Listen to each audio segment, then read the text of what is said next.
Hello, everybody. Welcome to the show. I think I'm having some sort of difficulty with my microphone again. So let me just fix that as we go along. All right. Now it's working. It's so nice to see you all. Welcome back to another Sunday. I am just relaxing for the minute. The sunglass gimmick is still continuing because my eye is still messed up. So I didn't want to scare you off with that, as if I don't already have too much working against me. So we will take a look at some of the pieces that are listed at in Eichen. As you guys know, I was covering their August 29th auction that is coming up, and it is going to be a live event completely focused on the work of the Russian watchmaker Konstantin Chaikin. That's very exciting. A lot of different wristmonts, but also some uh, few pieces like hand drawn sketches by the watchmaker himself, by the master himself, as well as a very interesting coffee table that is also a functioning watch that is styled in that famous initial example of the Joker. Let's take a look at those very quickly again.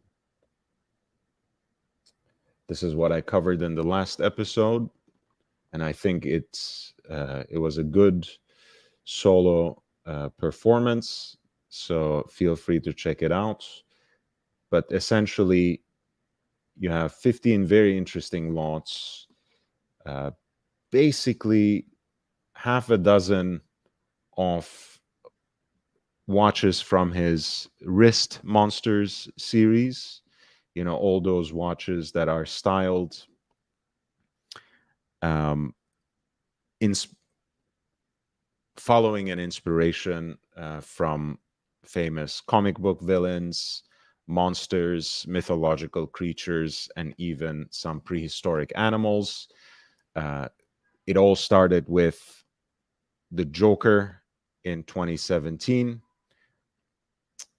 It was supposed to be a fun little thing to do, just a 99-piece limited series, but it almost instantly sold out at Baselworld that year and gave this interesting point of entry to the brand and suddenly caused its expansion to an unprecedented and really unpredicted level. You guys may or may not know that Chaikin is one of the esteemed members of the AHCI. That's the Académie horlogère des créateurs indépendants, basically the Academy of Independent Watchmakers. And he is mostly known for incredibly complicated and uh, aesthetically also pleasing uh, horological machines, really, that he creates, one of which was also part of this auction at lot 13, the Tourbillon 55 desk clock, which is a desk clock with an 8-day power reserve at full crank with a 1 minute tourbillon as the centerpiece of the design, and vertically aligned caliber. A very, very interesting piece indeed. Nice to see you, frank and honest. Reminding you of the glasses. Thank you. Um, Look, I mean, I'm just leaning on my strengths. You know, I already look very obnoxious, so if I double down on it, maybe it will actually work in my favor. And Bobby Bag of Donuts, Nice to see you. I don't even know what that means, but nice nick, I guess. And I was just talking about also the coffee table, or the Joker table, that is a collaboration between the watchmaker and a design firm called Costa Design, an actually functioning Joker table clock that is styled like the original watch and could be, in fact, the centerpiece of your man cave or the horological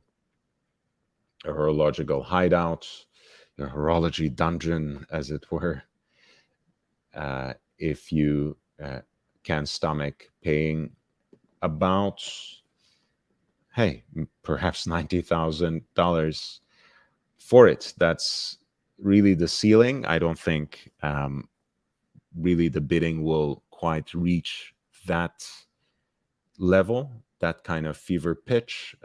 Nevertheless, it is an interesting piece, and honestly, I would consider it if money were no object. I think it's a very, very interesting and fun piece, and really, in another level, on another dimension, as it were, it really brings out the spirit of that initial Joker project, the first series, which was really about doing something fun, doing something original at an accessible price point, at a level that would be also horologically accessible and still interesting and even compelling to the average collector. And perhaps Chaikin was, in fact, too successful for his own good with these Wrist Monsters series, or with the Wrist Mons.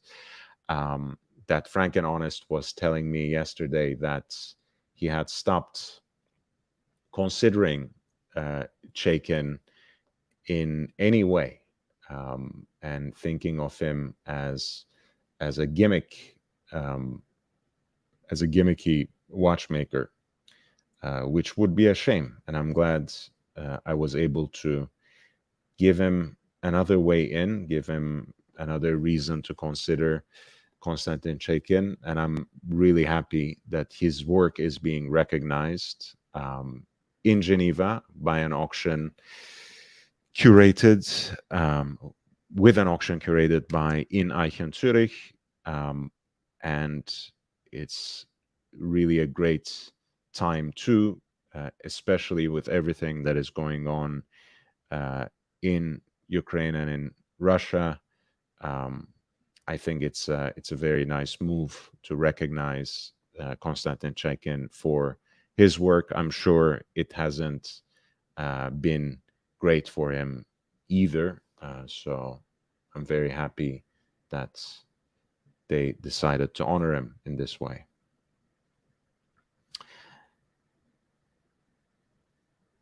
Now, in addition to their more focused and curated auctions, In Eichen also always has at least half a dozen, if not more, pieces that are consigned by collectors and that they sell on their behalf. And a lot of times there are very interesting examples. So we're going to take a look at those. I do want to catch up with the chat before I go with these. As always, when it comes to the auctions, I always reiterate my usual caveats. The pictures and lot essays are usually incredibly limiting. It's always best to examine, to inspect these watches in person. If you can't actually make it to the auction, perhaps someone can do that on your behalf, especially if you are dead set on bidding on this or that or a couple of lots. It's always helpful to reach out to the auction house. Sometimes those pieces are traveling. If not, maybe you can get them on a Zoom call or something like that, where they can show you the watches and tell you more about them, so on and so forth. But ultimately, you have to be your own judge. You have to do your homework, and ultimately, you have to trust your own knowledge. So never just go by what the lot essay suggests. If you have some sort of doubt, even looking at pictures, it's probably not worth the risk. Ultimately, as you know, what I do here is educational, is informative. So I very much prefer that we learn together. And if you are actually thinking seriously about bidding on a watch, feel free to reach out to me personally and I will see what I can do. But you should, of course, always try to arrange a viewing yourself, or perhaps send someone on your behalf wherever that sort of viewing is available. I think there's no substitute to that. And in both of those cases, of course, you will need to know what you are doing. Bezels. Love it. 9.99. Bezels is, of course, also a member and an incredible supporter of this channel. Chaikin watches are cool, but I think maybe I would go with an Alain Zilberstein or a Janta Mickey and Company for a playful watch. Absolutely. Alain Zilberstein appeals to me for obvious reasons, I guess. But he has a couple of very interesting watches, very quirky, very distinct style. So um, I don't want to discount it, but not necessarily my taste. Although he has a few um, pieces with Hebrew inscriptions that really do appeal to me. And when it comes to the Janta Mickey Mouse watches, I'm not a huge fan of Disney, but I'm a huge fan of Janta's Jump Hour pieces. As you know, I have one of the Retro Sport myself. So by all means. Bruce G, so nice to see you, man. Jake Brooks says politics isn't necessarily helping Konstantin Chaikin. I understand. Sweet Jojo. Lord, the new prophet who came from the clouds to keep the armies of darkness at bay during the dying days of the soy wars. Thank you. Plastic, I love you, man. I love you and I miss you. Lest we forget. People do forget, but it's okay. It's okay. I did it for the streets. The streets won't forget. And you didn't forget. Love it. Thank you so much for gracing these this chat. I really appreciate that. Frank and Honest says, if anyone didn't see yesterday's live stream, YB did a great job, as usual, discussing Chaikin's work. Thank you so much, Frank and Honest. I appreciate you. And I love your avatar as well. Maybe we will see Bear in the chat again one day. Mookie says, Sweet Jojo variety show. What are these? What are these? I don't even know what that emoji means. And Sweet Jojo says, never forget. Love it. Hashtag loyalty and waves to Mookie. BC, you have an eye injury. I wouldn't say injury, but my eye is messed up. This eye exactly. If you want to play around, if you want to do it for the memes, for a maxed out super chat, I will take it out and show it. If someone wants to throw out $500, I'll actually show and follow it with the I'm a Terminator an Arnie impression. So because I genuinely look menacing and not in a good way, and not in a theatrical way. So that's exactly why. I wish it was more of a gimmick, just for the fun of it. I wish it were like a sponsorship or something where I would be shilling sunglasses, drop shipping them from some unknown location where they turn out to be fakes. Like some of these gray marketeers who moonlight as experts on watches. Great stuff. Um, Nice to see you all. Basil's is the best indeed. Love him. Robert Wood, glad you're doing okay. I am doing okay. Thank you so much. But yeah, the look, in Los Angeles, we already don't know what we are doing whenever it rains. It's already a mess. And today it's been raining pretty hard. It didn't hit when they were guessing it would hit. But it started picking up the pace during the day and has not stopped. And ultimately, I think as long as people on the street are safe, I think rain is good. California suffered a lot of drought, as you know, in the last years, so it can't be too bad. But there was also an earthquake today, so people are in a strange mood in Los Angeles. But I'm sure they'll be just fine when the rain stops. BC, good old-fashioned pink eye, you dirty dog. I wish. I wish. It's been a while.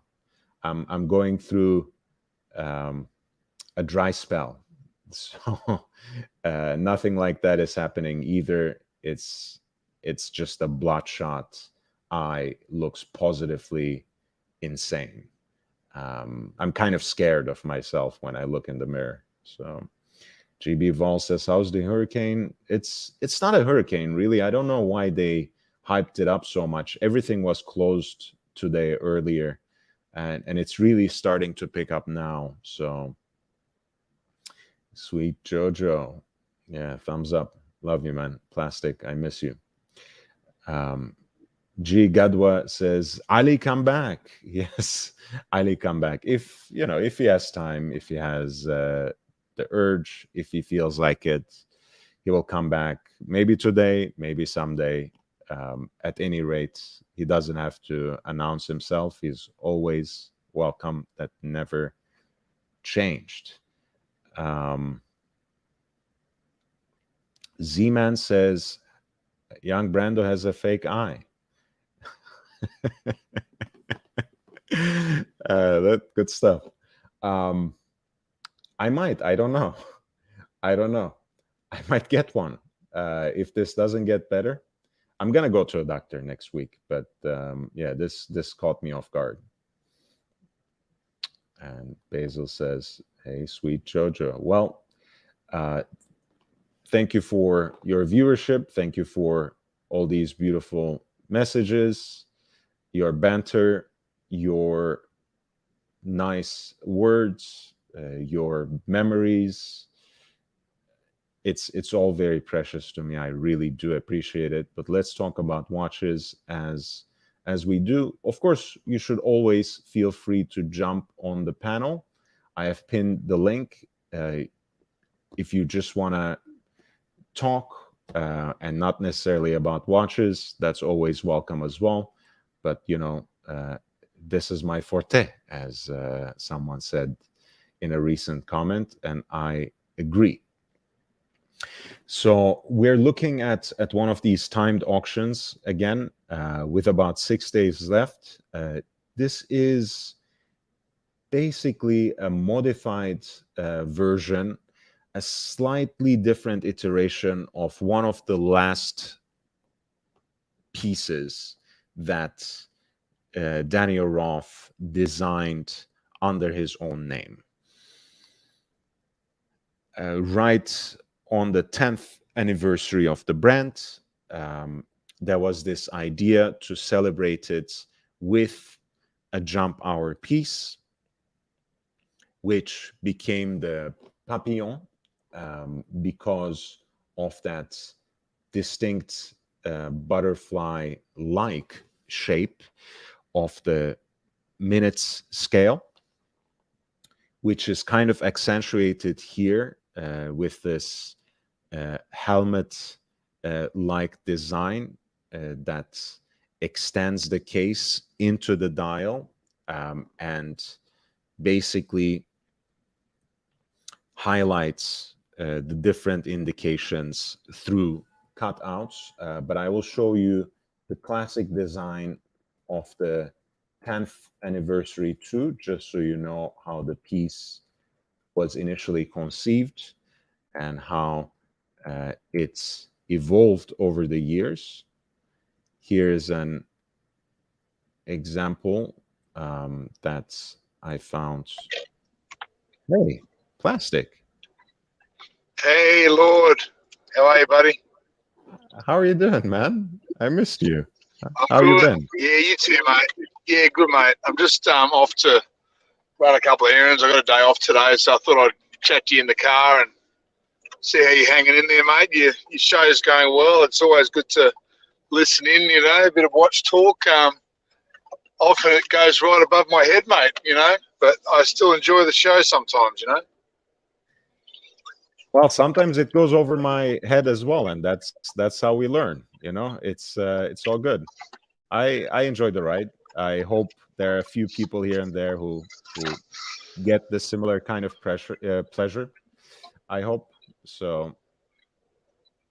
You know, I try my best, but it's good to have you back, and good to have you back with a shitty ass microphone, as is your signature. Yeah, I know. I'm in the car, man. It's never going to be good. I'm sorry. I do apologise, especially to those in the chat that are hearing impaired. You know, as Helen Keller once said, I'm very sorry that I can't communicate better.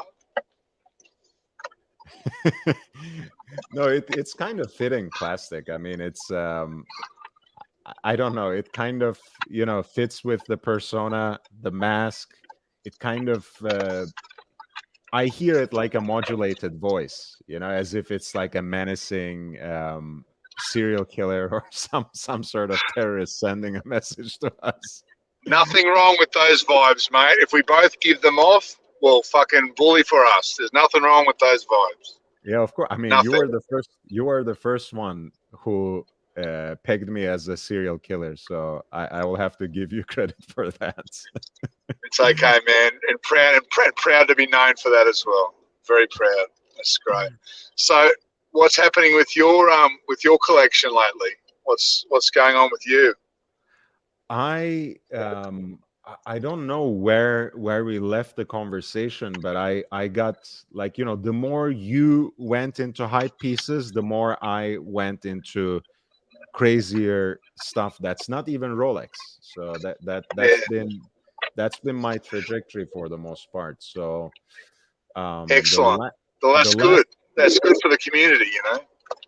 I think so. I mean, it's been good for me because I already have my, you know, all the Rolexes I want covered more or less. I have 5. You know, I have a sub, I have a GMT Master 2, I have a GMT Master 2-tone, you know, the root beer. I have my Datejust, I have my Explorer 2 Polar. What else do I need? I didn't really need anything else, so I wanted to branch out and go to other places. As you know, my Reverso Grande was one example of that. My Breguet Type 20, I don't know if you caught up with that. Oh, the Type 20 is an amazing watch. It wears a bit small on me. I've held one. I've held Archie's. When Archie had the Type 20, not the 21 that he got stolen, but the previous iteration, he had that Type 20. Beautiful, beautiful little watch. You know, wears slightly smaller than a Daytona, but still a gorgeous fucking classic piece, you know, and you don't even need that one with papers. It doesn't matter. For that one, I think condition and the deal is the only way to go. That's all you need. And even on a strap or a NATO, it looks fine. Yeah, funny enough, I did get it on the bracelet originally. The as the pontiff would say, Breguet tore me another orifice basically just to get the stainless steel clasp, because Yeah. I like wearing it on a strap. I also sometimes occasionally wear it on a NATO strap, and it looks just great. And I think it's a great contrast because it's a very shiny watch. Mm. So on the bracelet, it's just way too much. The I leather think it strap, I is. think, fits I honestly think it looks better on a strap. I Yeah. do. I think in NATO, I think the military, would say, it's got a bit of military history, would you say? Yeah. And it really sort of ties in nicely. Myself at the moment, I'm wearing a Vostok. I'm wearing Really? a Vostok on a NATO. Yep. It's not a new one, it's an older one. A friend of mine lent it to me just to see how it goes. I'm thinking about buying Vostoks for the boys. So I want to see how this one feels and give it a wear for a few weeks. And I really like it. I like the plastic,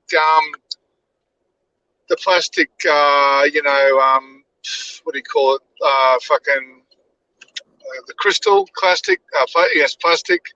I like the dimensions of the watch. I like the fact that it doesn't keep great time, that it's 20, 25 seconds out every day. I like the fact that the crown wobbles a bit and, is a bit different. Very interesting and very good bang for buck watch, Look, I actually identify with everything that you said because, I it's have for the children, mate. It's for the kids, and I'm going to get one too. Yeah. Not just for the kids. I have my King Turtle, so to speak, the newer Seiko with the ceramic bezel insert, sapphire crystal, and whatever else.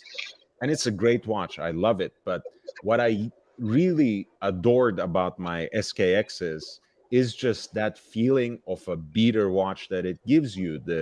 There's no frame around the loom. There's no magnifier for the day date. It's an aluminum bezel insert. Those are the kinds of watches that you can wear carefree and beat around and muck about, and that's what they're for. I think that's a good thing. So I certainly hear what you're saying in that, along those lines. Exactly, and I think that it just I'll have to pull the car over and just fucking I'll have to just pull the car over now, and I'll step out of the car and I'll put the camera on so I can show you this puppy. It's modded. It's not. My friend bought it. And he did a few little things to it, and it's different, but it is basically a Vostok. Let me just try some things here. Sure. Back. Just make sure that's right. And just bear with me, mate. Yes, messy car. Okay, that's good. Let me just get out of the car for a minute so I can show you the sunlight what this baby looks like. Is that actually your dog in the?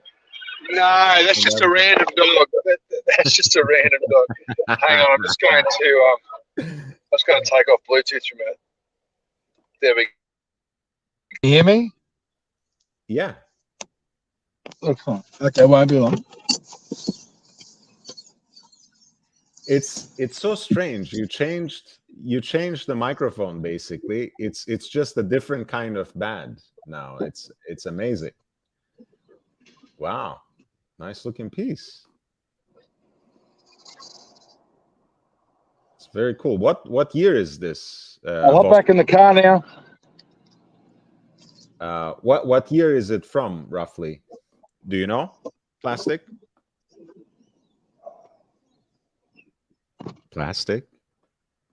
Yep, I'm back. I'm just going to put the Bluetooth back on. Of course. Hear me? Yes. What year is that from, roughly? The Vostok. I have no idea. I'd say it would be in the last. I think he would have picked it up in the last maybe 10 years. And as I said, Okay. he's done some mods to it. I think the bezel insert is a mod. He's replaced that himself. The case is Vostok. The movement's Vostok. Obviously, the NATO is not. It's an aftermarket. Yeah. But he just said, look, slap it on your wrist, wear it as long as you like. Do it before you order them because they are a bit nuanced, and you may hate it, but I like it. I'm enjoying it. It's different. Good. And I like that. I think if the kids see me wearing it and they start to, they might actually think it's pretty cool. And look, for 140 Aussie shipped, they're pretty fucking cheap. They're pretty cheap. And they come on the rubber. And Robert. yeah, but you can get NATO's fucking for what, $5? All over the internet. So you can just have fun with them, and I think that's a great watch for a young kid. Yeah, I love I love a rubber strap myself, but a lot of times, like especially cheaper rubber straps can really stick on you if you live in a genuinely hot and humid place.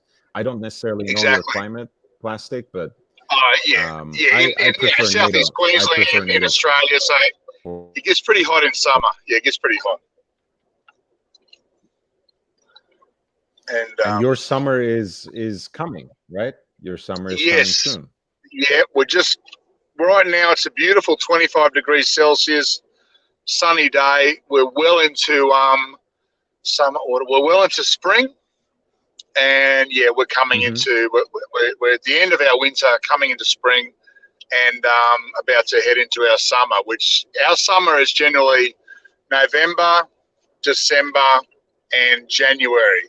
It peaks, and then you fucking know where you're at. Long days, sweaty days, good weather for swimming.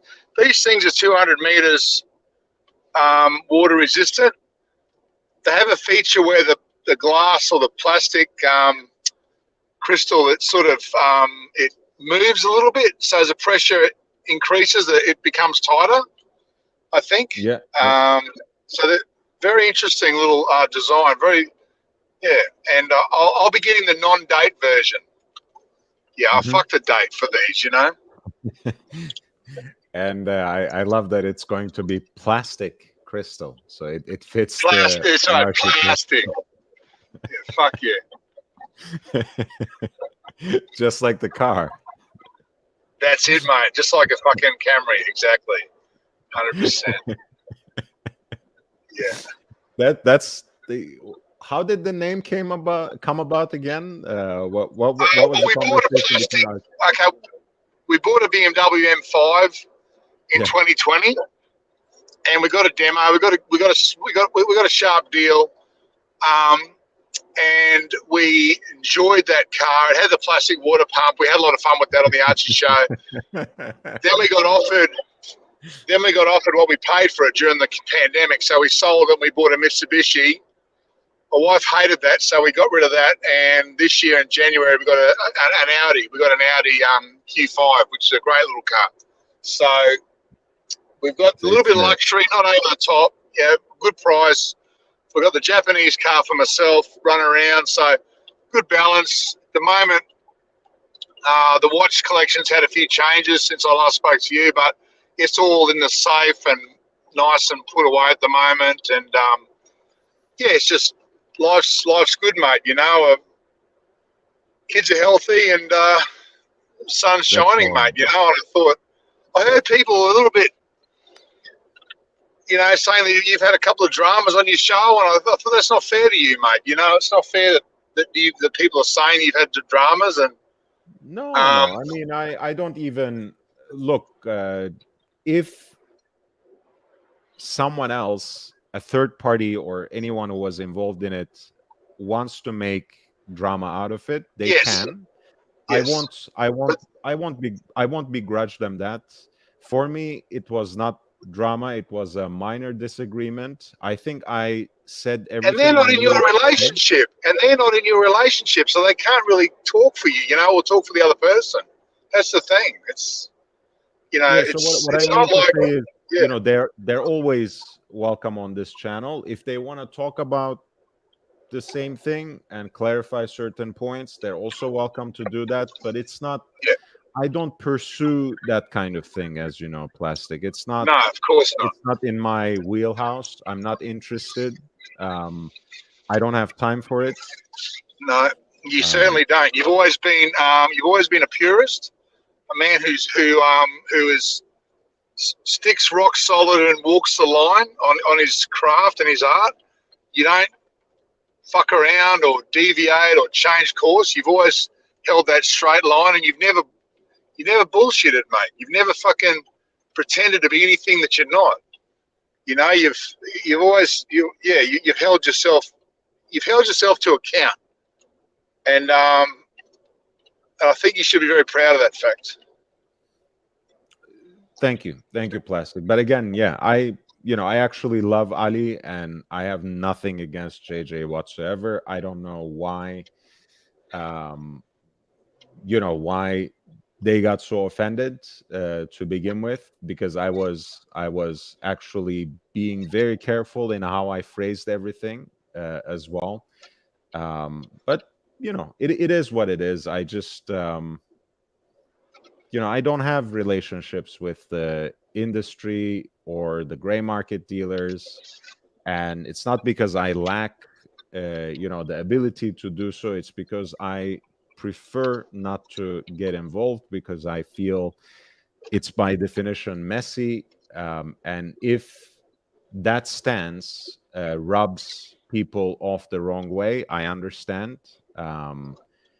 If that keeps me away from certain collaborations, I also understand. It's okay. I'm a lone wolf. I've always been a lone wolf. I'm happy to be working on my own. If people want to join the pack, they're always welcome. I cooperate and collaborate. People who have actually bothered to do that for me and with me, they know that I'm always open. But I'm not going to take directions from anyone else, and I'm not going to be questioned and interrogated by other people either. So it is what Well it is. said, mate. Well said. Here.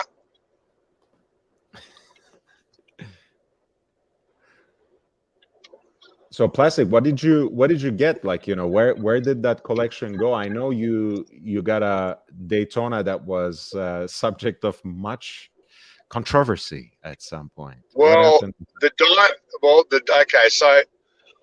So I got the diamond dial at an AD. I moved that on, and I had a small windfall, and I put that into a grey market Panda, which I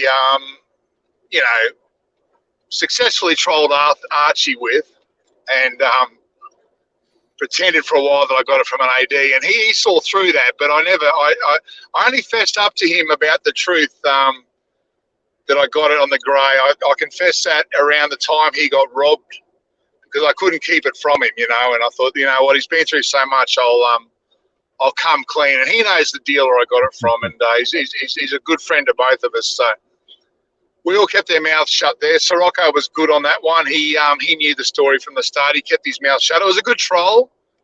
It was a lot of fun. And I moved around. I moved the collection around. I've got a few different pieces now, and I'm very happy with my collection as it stands. So I'm happy to go through them with you. Not so much the movement of the pieces or what I paid for them. Just mainly happy to go through the current collection. If you'd like me to share that with you. Yeah, I would love that. You don't have to go to too much detail. As much as you want to share. Yeah.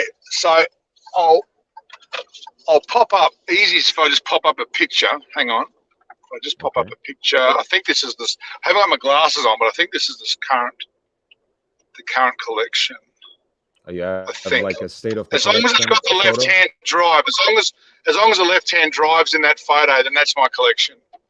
It is, yeah. Yeah, that's my state of my collection. Yeah. So you have the Panda 116 Yes. 500, right? Yes. You have the Starbucks, so to speak, right?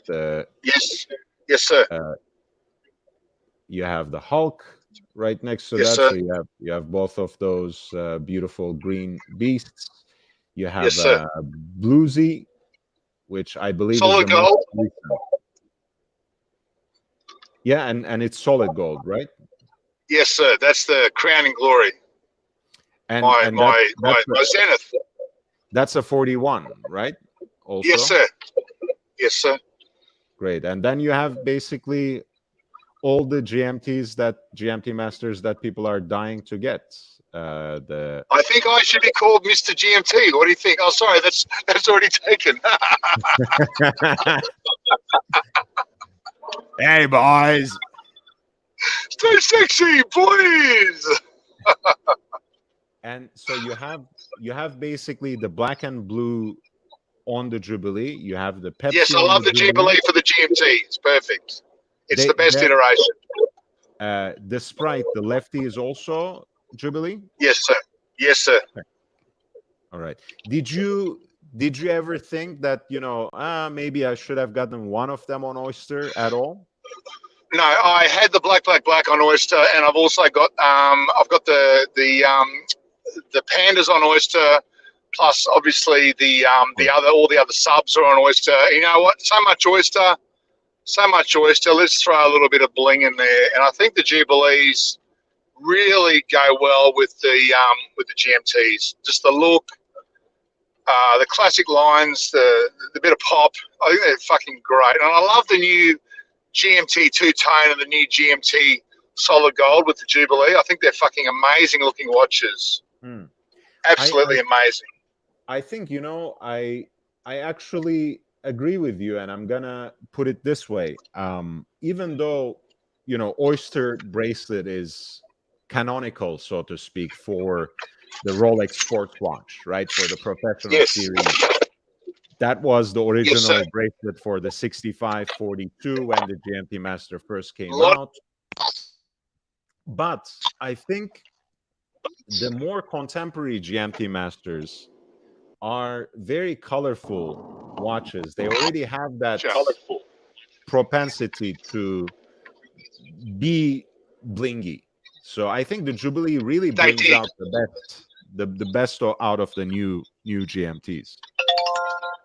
It does. Look, Lord, sir, I have to run. I'm halfway through my errand now. It's the time I have to hang up, but I'm going to pop in regularly, mate. I really enjoyed talking to you, and thank you, mate. We'll catch up soon, okay?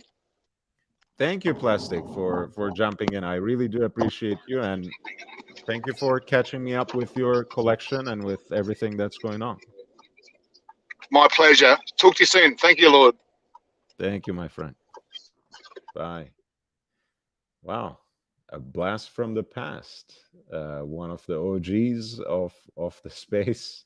Of course, I have been listening to Archie Luxury for the longest time, but when I figured out that he already has a live stream and that it's pretty much a regular thing, Plastic was one of the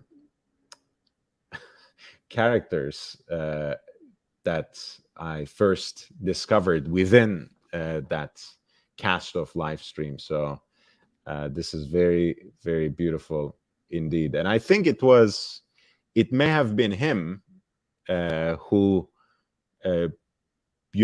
gave me a nudge in the very beginning to be more active on Archie's show. So it's nice to see him. It's nice to see that he's still, on my good side, so to speak. So I appreciate that. JL 7.99 Australian. Love you, man. No, these are Oliver Peoples, actually. So not too far off. They are the Cary Grant model. Let me just close this eye for a second and show this. It's a beautiful piece, modeled after what Cary Grant wears in North by Northwest, basically. And I think they have the sunglasses version, and they also have a prescription version as well. I like their stuff. I mean, I love the folding Steve McQueen's that I have from Persol. I think that's still my favorite style. But when it comes to everyday practicality, the folding glasses have just about too many moving pieces. So yeah, it's more practical. These Oliver Peoples, Cary Grants, I highly recommend them. We were talking about the timed pieces that are listed in Eichen. There's some 10, and I want to go through all of them. But I wanted to start with one of my favorite watchmakers, Daniel Roth, and his iconic jump hour piece. This is a piece that they called the Papillon, and it was basically the last piece designed by the maestro himself, introduced in 1998 to celebrate the 10th anniversary of the independent manufacture. So during the hourglass era, so to speak, this was the original version,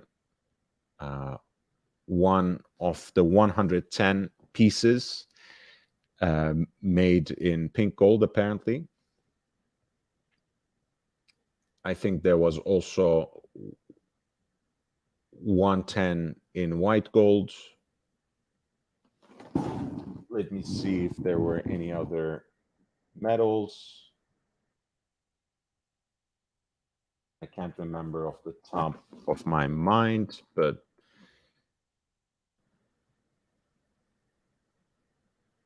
I think there was also, I want to say, maybe about 30 in platinum or something.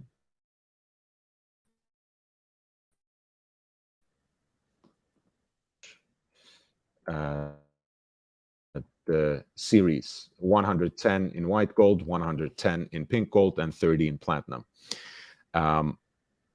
These were called the papillon, or the butterfly, because of the particular cut that the minute scale gives to the piece, a jumping hour watch with the subdial for the seconds at the center of the dial, and minute scale, which has two hands, one of which disappears after it points to the 60 and comes back at 0. So it's not retrograde, but a very stunning watch. Once again, the last piece that Daniel Roth designed to be produced under his own name.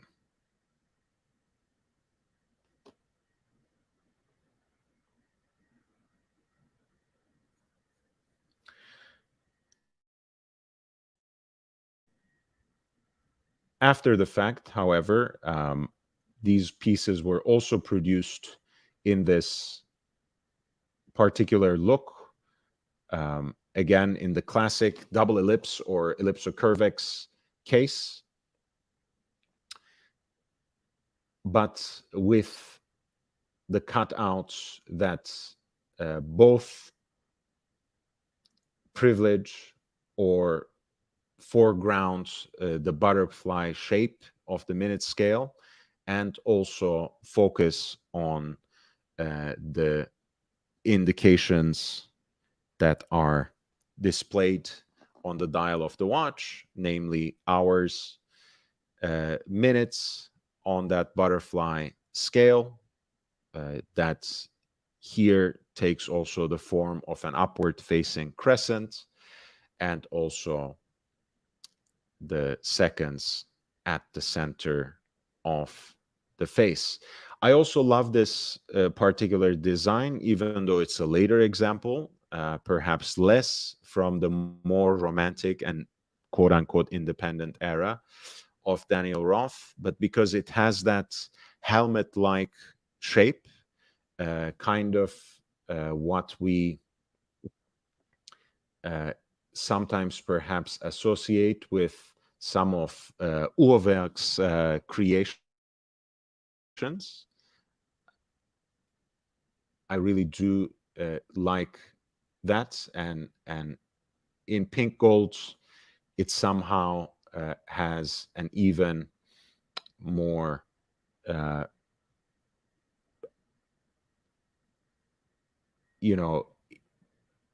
medieval perhaps flavor. I don't know what to really call it. Maybe it's because it reminds me of bronze, even though it's not a very coppery alloy. Beautiful guilloche decorated rotor on the back for the jump hour movements. A clasp that itself replicates the outlines of the double ellipse case in matching pink gold.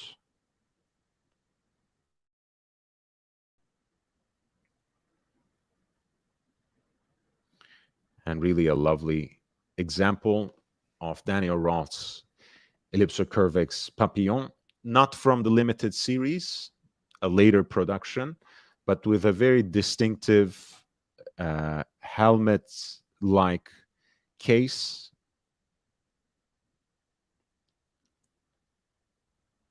That displays the indications of the watch through 3 cutouts, one of which privilege the butterfly shape that gives the watch its name. This particular lot has about 6 days left on the clock. Let me convert this to US dollars. There is, as always, a buy it now option, so to speak. Hey, Christian Frech, it's nice to see you, man. Wear your beautiful new Uhrwerk in good health, speaking of which, right? I was just talking about helmet-shaped watches, and your piece is the best example. I'm having connection problems again. This is a disaster. How is it going? Can you guys see me well?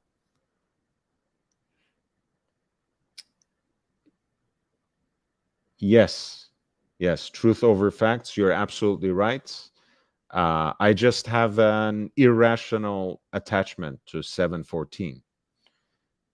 I love the fact that it collapses and it folds. But sometimes, especially on hotter days, things get loose and it just doesn't sit nicely on the face, so it's you can't always have what you want. It's still a great pair of sunglasses. I love it, but more recently I really prefer this particular pair. Papillon. And yes, Christian, if you give me permission, I would love to pull up a picture of your new watch as well, so that people can see it from your Instagram. If you're comfortable with that. Maybe you don't want your Instagram account to be associated with your YouTube nick or what. Oh, David, 2.99 Australian. Let's take a look. Let me see again if I can pull up this auction page again, because I've been having a little bit of difficulty there.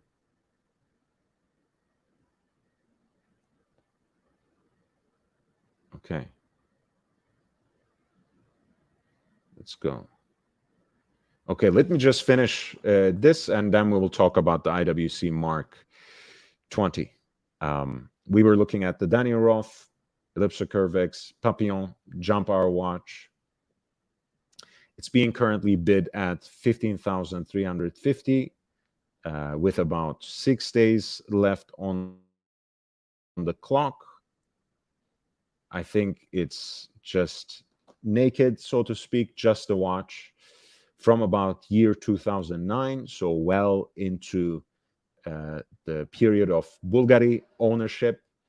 Not one of those limited edition original designs, but I think because of the helmet-like look of the case, it has a different kind of appeal. And the buy it now option is fixed at 21,600, which is actually not bad at all. But I think this is a very interesting auction to follow.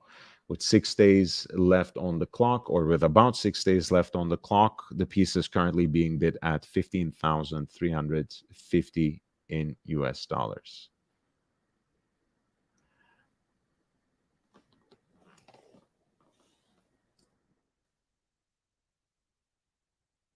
You know, I'm actually a fan of the IWC Mark 20. On the bracelet or without. I mean, I like it both ways. I think on the bracelet, it's probably a little more of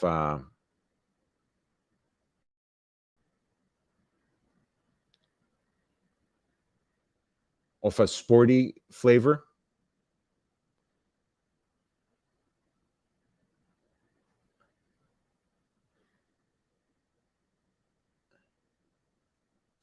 I like that classic pilot's watch look, you know, the time only or time and dates pilot watch look, highly legible, with slightly oversized Arabic numerals, a little bit of that bold aesthetic with even the fatter hands, right? These lozenge shaped or diamond shaped hands. Honestly, I like the Mark 20 more than the IWC Big Pilot. It might just be my own peculiar taste. It might be my particular prejudice, but I'm a big fan of this, especially on the 5-link matching bracelets. I think it brings a very different vibe out of the pilot watch without being overbearing, because I feel a smaller sized pilot watch, even though it harkens back to that classic tool watch design and aesthetic, in our day on a leather strap appears as something more stately or statelier than what it was, right? You know, it has a certain formal flavor, so to speak. But on the matching bracelet, I think it just becomes once again a very utilitarian piece. I think the mark, the price point should be around $5,000 or so on the secondary market. Am I right to guess that? Um, and I think this is a very wearable and versatile watch at 40 millimeters in diameter. And I think it's, at least to my eyes, from proportion, it looks like it's thinner than 11 millimeters too. So very wearable, very modular, great to have it on the bracelets. It looks still very serious, but also quite sporty. Still modular enough. You can always take the bracelet off and, you know, slap it on a leather strap or on a NATO if you want to bring different aspects out of this watch, which, you know, can be something very utilitarian. It can be great for everyday wear, and it can even harken back to those pilot watch origins with an NATO as well. I like it both ways. Very suggestive, Van Lux. Me too, as it happens. Both on the matching stainless steel bracelets and the leather strap, and even on a NATO strap. I think this watch could be fantastic. I'm a fan.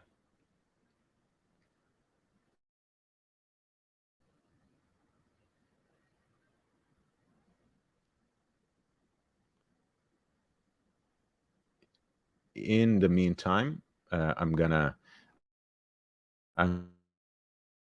in Eichen auction and see what else they have in store for us. We were just looking at a later iteration of what was the last design that Daniel Roth made for his namesake brand.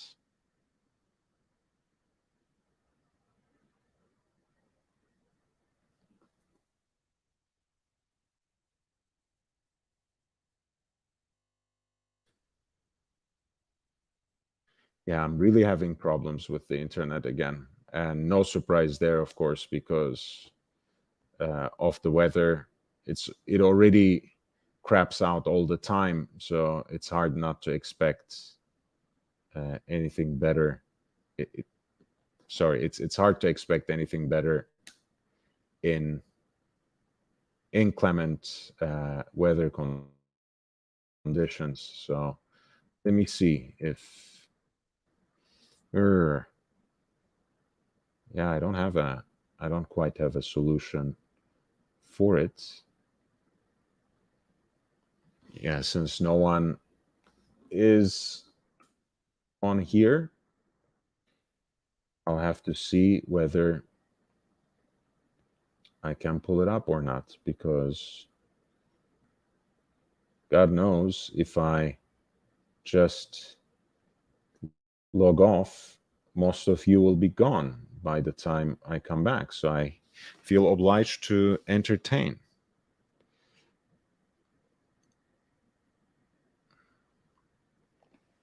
Okay, finally we are back,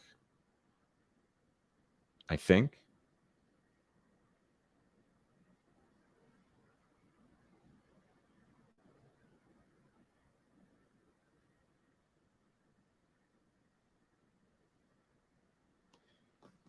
I apologize for the painstakingly slow website here. I think it's really my connection, not the website. But at any rate,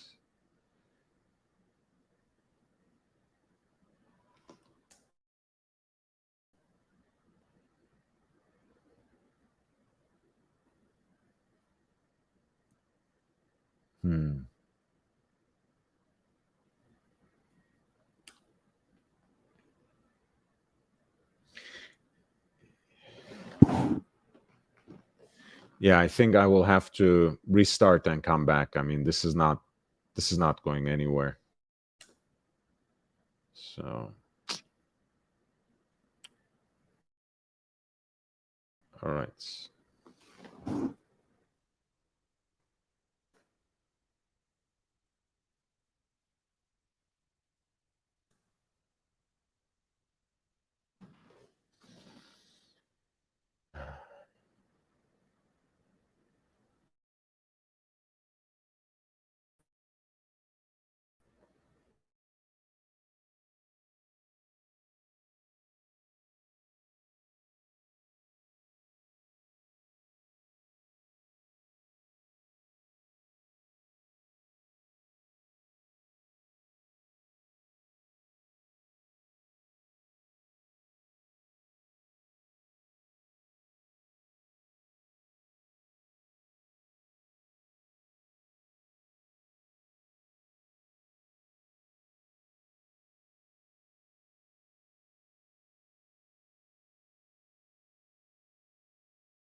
All right, I'm back. Sorry, everybody. I think I lost quite a bit of people already, but it's okay. This is still, I think, 10 more people than I usually have. So I'm happy to host you all here. We were just looking at the Daniel Roth jump hour here, one of the last pieces that he designed for his namesake brand on the 10th anniversary of the manufacture, introduced first in 1998. This is a much later iteration, produced under even a different ownership, under Bulgari ownership, around year 2009, but still a very interesting proposition because of its unique case shape with the three distinct cutouts that give it the look of a helmet. Another obscure brand that is more recently coming into mainstream recognition. We are talking about Parmigiani Fleurier. Parmigiani Fleurier was a product of the collaboration between the Sandoz Family Foundation and Michel Parmigiani, who was in many ways a Renaissance man, but also a very able, very competent restorer of vintage pocket watches and clocks. And he brought all that expertise and sense of aesthetics to this brand when he first established it. I have to say, a lot of his designs were perhaps too out there, perhaps too sculptural, too artistic to be appreciated by the mainstream. But that's what gave the early Parmigiani, and even up until Guido Terreni, the new CEO, took over. That's what gave Parmigiani its unique flavor. That's not a pun, because I know a lot of people are really fond of making fun of the name of the brand. Um, this is a chronograph, a flyback chronograph at that Parmigiani Fleurier made in collaboration with Bugatti. And in fact, the dial is signed by both brands, Parmigiani Fleurier at 12 o'clock and at 6 o'clock, right above that scale like cutout for the dates. You have the emblem for Bugatti as well. Continuous running seconds at 9 o'clock and a 30-minute totalizer at 3 o'clock, which is actually in red, as is the centrally deployed chronograph seconds. There's a date indicator, as you can see, at 6 o'clock, which shows the date through the cutout at which is like a sector, a blue dial, and the pushers are actually on the opposite side of the crown, which is located at its traditional 3 o'clock side. We are live. We are back. Thank you, Sam Davidson. Nice to see you as well.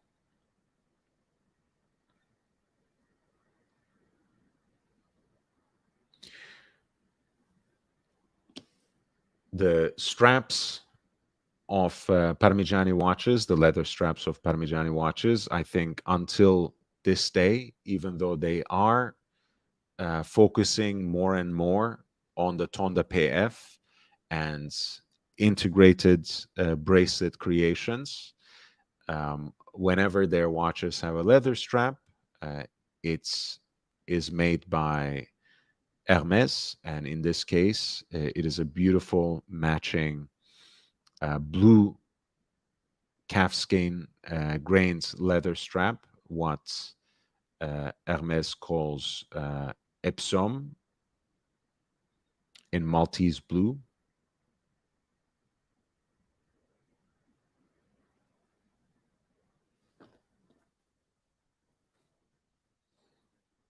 Or, bleu malt, as they call it in their catalog.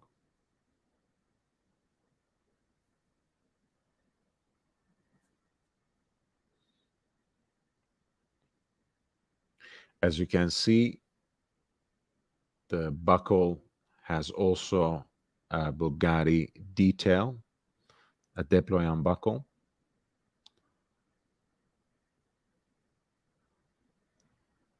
The case is in a combination of white gold and titanium, a very unique mix.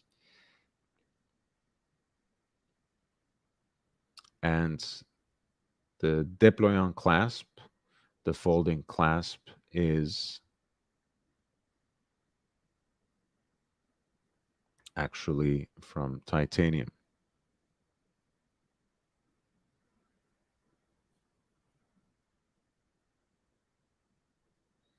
Here's the presentation box that again carries the signatures of both brands. Hey, fries, the OG fries with mayo. Off the work. Cheers from Geneva. Good show as always. Have a great day. You too, my friend. Have a great beginning to your week.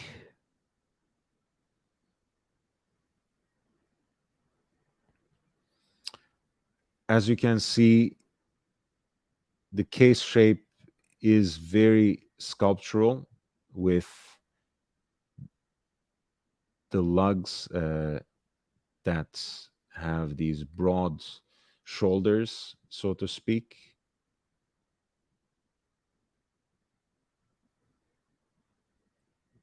Very nicely downturned and contoured. Again, it's an acquired taste. I don't really like every single design from that particular period of Parmigiani. Nevertheless, I think there's something to appreciate for everyone. This is not one of my favorites either, to be brutally honest, but I really like the Toric. I like the Tonda 1915, the classic dress watch, which was basically the base on which they built the Tonda PF, their integrated bracelets watch. And I am also a big fan of the Kalpa, which is kind of a mix of rectangle and a barrel shaped case. Beautiful, beautiful watches overall. Again, we were looking at the flyback chronograph that Parmigiani built in collaboration with Bugatti. White gold and titanium in 41 millimeters in diameter with a blue dial and a matching blue leather strap made by Hermes.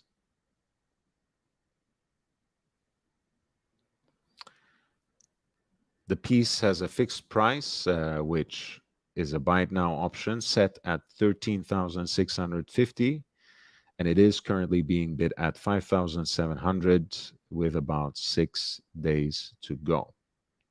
This was the Parmigiani Fleurier Bugatti Aerolife flyback chronograph.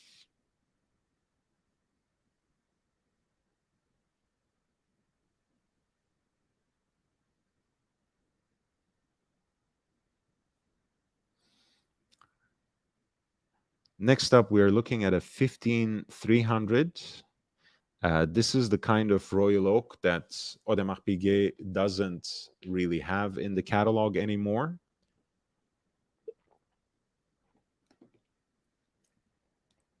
Nowadays, the 39 millimeter case diameter seems to be reserved for the iconic recreations of the Jumbo, of the original design, which, as of the most recent generation, has the reference number 16202, with the newly designed in-house caliber 7121.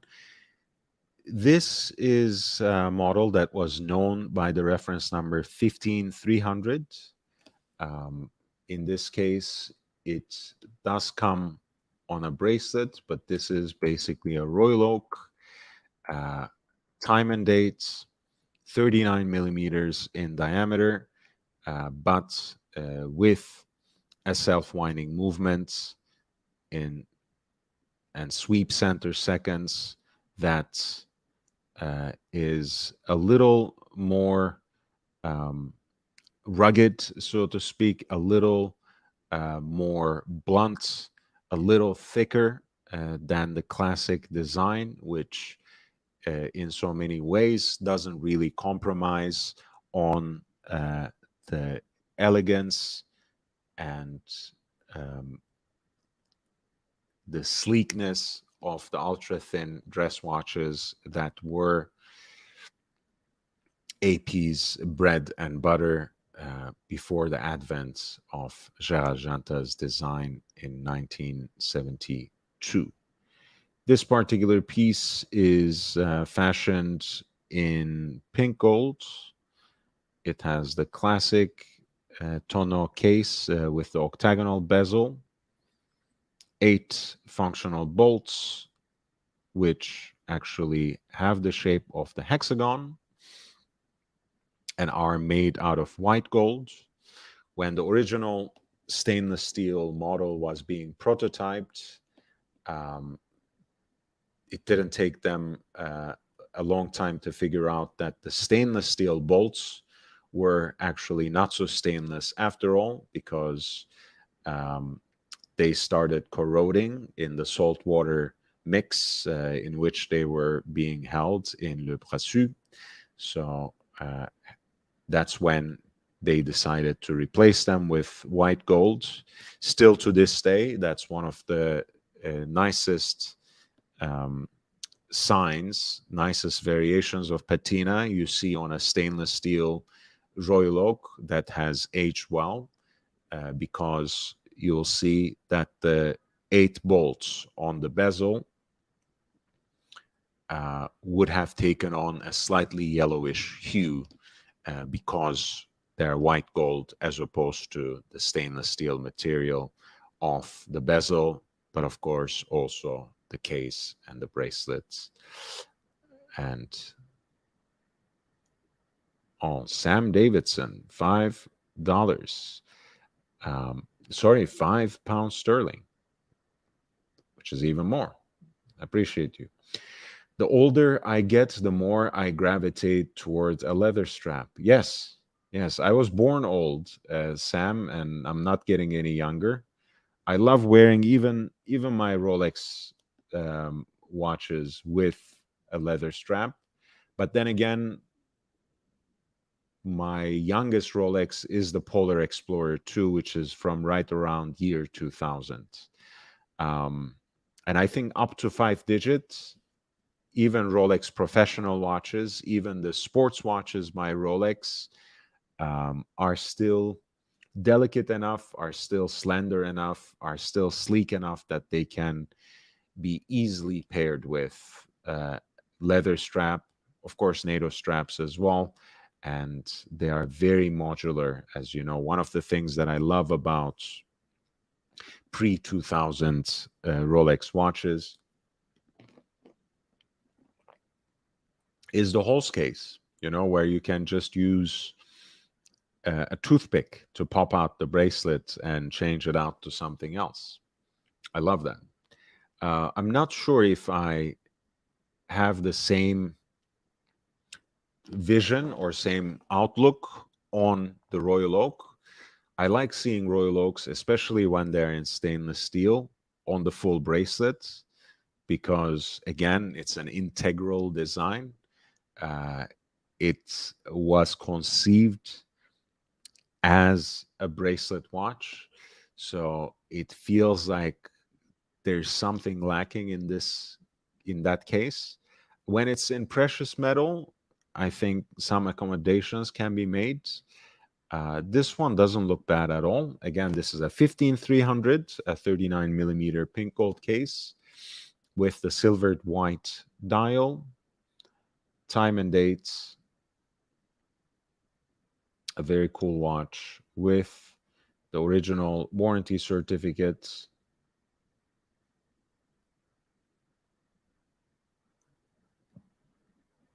This particular piece is currently being bid at $32,950 in US dollars, with about 6 days left, and the fixed price is set at $52,250 in US dollars.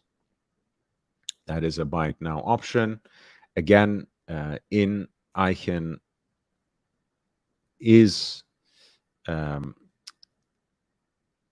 exists as a disruptor in this auction circuit. One of the things that they do is to eliminate buyer's premium completely. So in the great majority of self-standing consigned watches that they auction off on this website, as well as the live events and online exclusive auctions that they curate, which have multiple lots, 99% of the time, they don't have a buyer's premium, which means that what you see is what you pay, what you see is what you get, whether we are talking about, pardon me, the buy it now price or the hammer price. Loop This, of course, which is American-based, Southern California originated, online exclusive watch auction website, collaboration between Eric Koo and Justin Grunberg. I think Sam Hines joined them more recently as their Asia Pacific representative. They have also reduced buyer's premium to 10%, which also serves as an incentive in their turn as well. Next up, we are looking at Langematic perpetual calendar, which is a great piece. Perhaps the perpetual calendars don't get as much attention as the chronographs do, as far as Alan Gonzuna's watches go. People always think and talk about the Datograph, the 1815 flyback chronograph, even iconic models like Lange 1, or the new sporty watch, the Odysseus. But of course, Lange makes a beautiful self-winding perpetual calendar as well, here served up in a platinum case, presented on its original black alligator strap with small to medium scales. And this is an early enough example where you have the oversized micro rotor, where you have that beautiful frosted finish on the 22 karat gold part, with that nice cutout, and that rotor weight also has a supplemental platinum weight, which connects to the main gold part by these 5 heat-blued screws. The bridge plate has beautiful and broad glashütte ribbing as its decoration. And of course, that's in about 20 years since it has been produced, since it has left the manufacturer, that particular alloy, which Lange calls German silver, nickel, copper, and zinc, has enhanced in terms of its yellowish hue and has taken on a champagne-like tint, and it wraps around that oversized micro rotor like a beautifully shaped crescent as well, as you can see.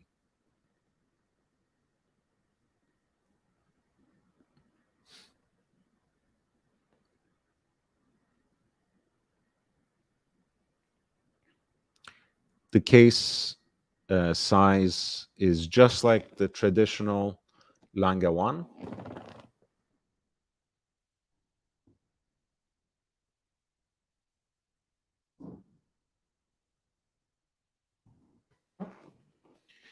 Uh, 38.5 millimeters in diameter, and thanks to the micro rotor movement, the watch is relatively sleek. Here is the certificate of origin, kind of like an archival extract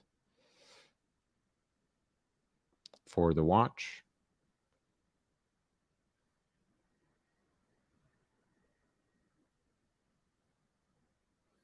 Again, 38.5. with a rather slender case that is only 10.2 millimeters high, thanks to the micro rotor movement. Of course, micro rotor calibers have two things or two advantages over self-winding movements with a full rotor. And you can think of both of these as aesthetic preferences, but at least one has a utilitarian bent as well. One, of course, since the rotor is sunk to the same level as the bridge plates, you have an accommodation for a more slender case profile, which might be overall preferable. You might even say objectively, especially if you are making a dress watch or a dressier watch that, as Tim Mossa says, slides under every cuff.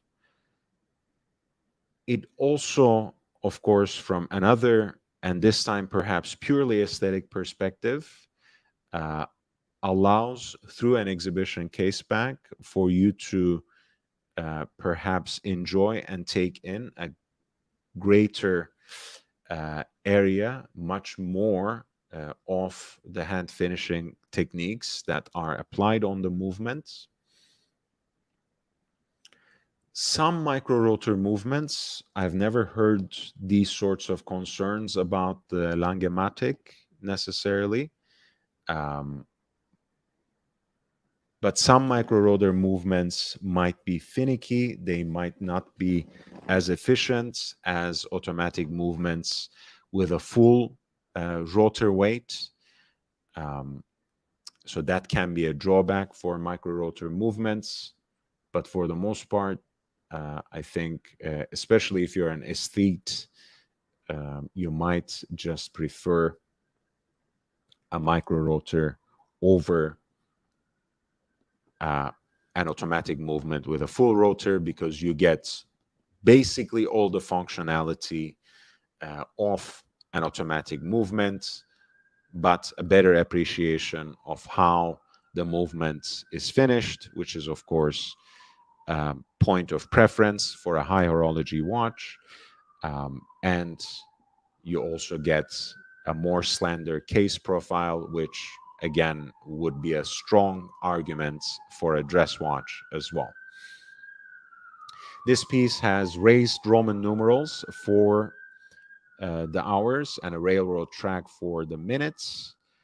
It has the oversized date at 12 o'clock, which by now has become Lange's signature elements, which has a beautiful tie-in to their origin story, since its design harkens back to the 5-minute clock that was designed and made by the ancestors of the brand's founder, Walter Lange, who established the company in the wake of the German reunification with Günther Blümlein.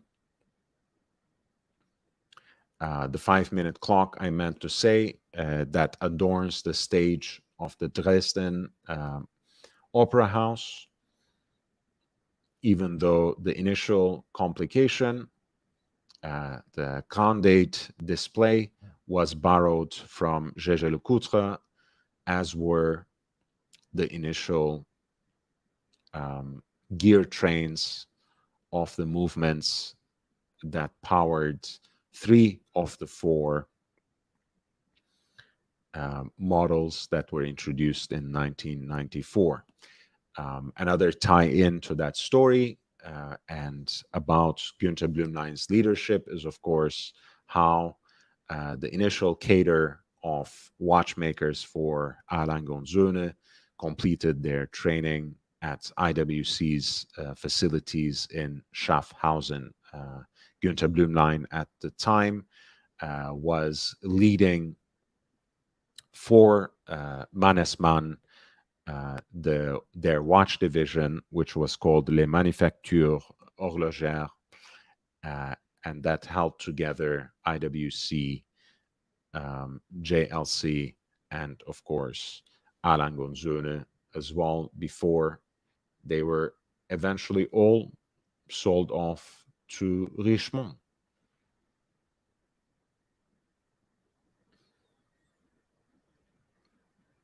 Small seconds at 6 o'clock, which wraps around the aperture for the moon phase indicator. The leap year indicator is integrated into the indicator for the month, the subdial for the month at 3 o'clock. The day of the week is shown at 9 o'clock, which surrounds a day and night indicator in the form of an additional 24-hour hand. By the way, all these calendrical hands are shaped in the alpha style, just like the hour and minute hands, and they're also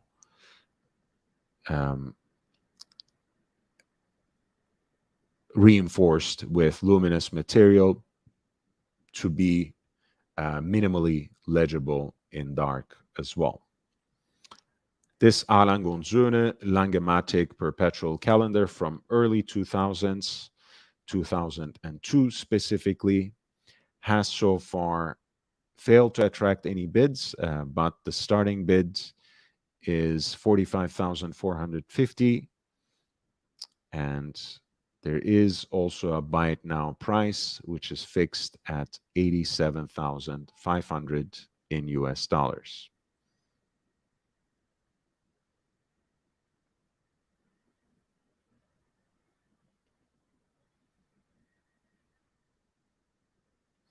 Again, thank you for being with me. If you haven't done so yet, please hit the like button. It really does help a small channel like this. I really appreciate it.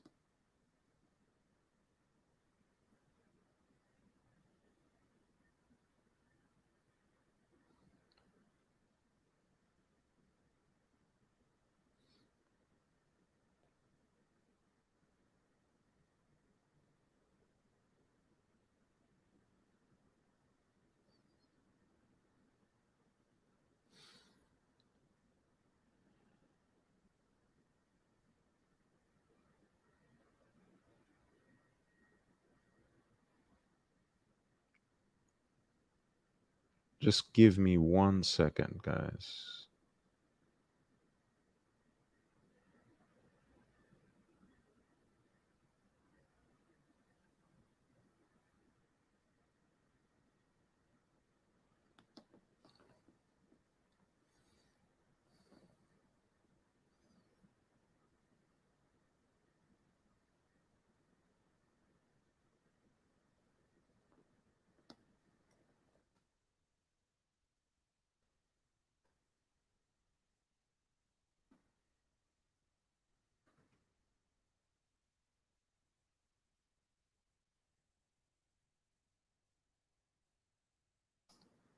Okay.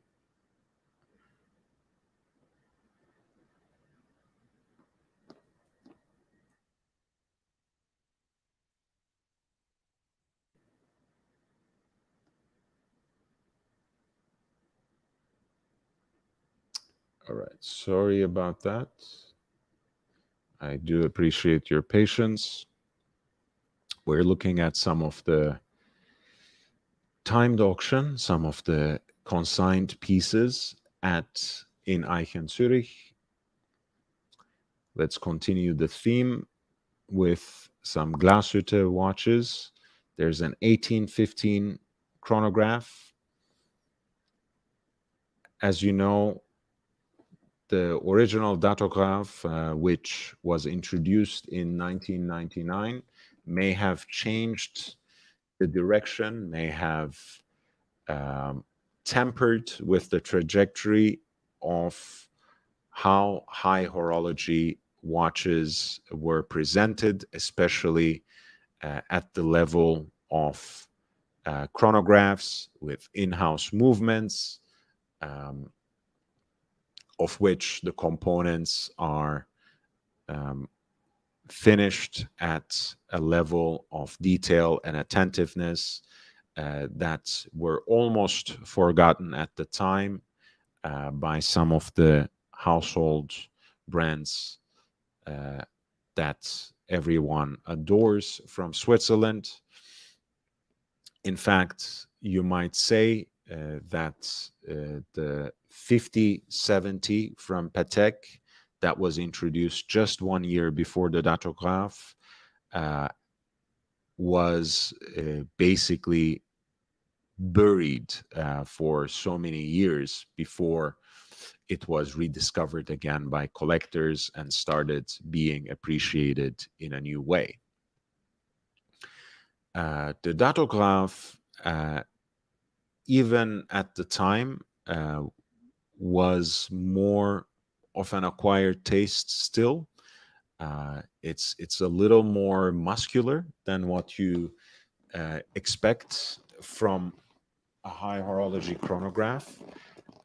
In the current version, especially with the addition of the power reserve indicator, the up down scale, so to speak, at 6 o'clock, and with the enlarged case, this is even more the case. So compared to the 1815, especially, which was introduced later,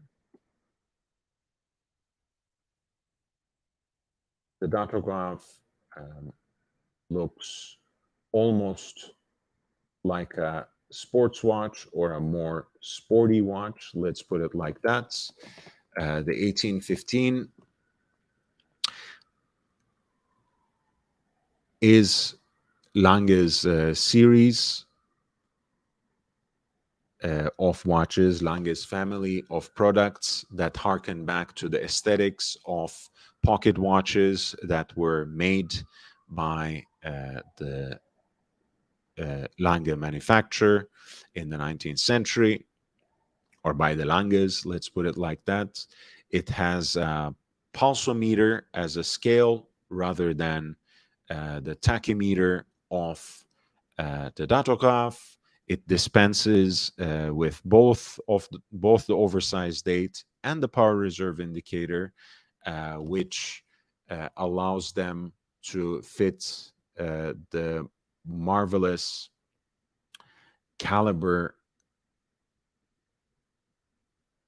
L951 in this particular case to a case which has a 39 millimeters in diameter.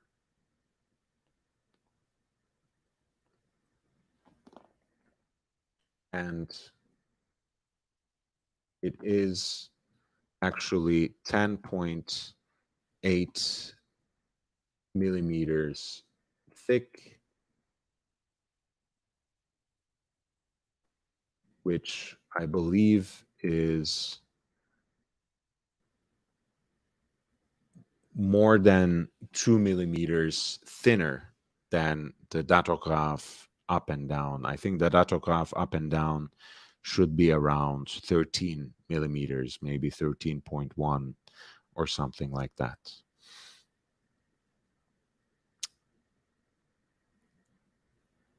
Here in white gold with the black dial, it has a very nice and pleasant contrast.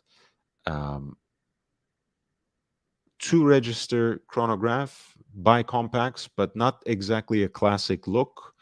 The chronograph registers here are slightly drooped, so not exactly at the same level, not exactly aligned with the crown, but at 4 and 8 o'clock for the 30-minute totalizer and continuous running seconds, respectively, rather than 3 and 9 o'clock.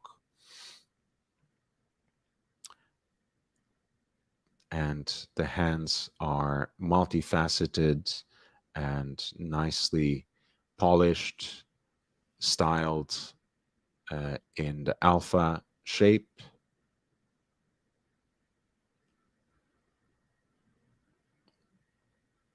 Here's a look into that hand-wound chronograph movements, column wheel, flyback chronograph that is often been liked to an urban landscape. You're looking at a white gold version right now. Again, 10.8 millimeters thick compared to the 13.1 of the Datograph up-down.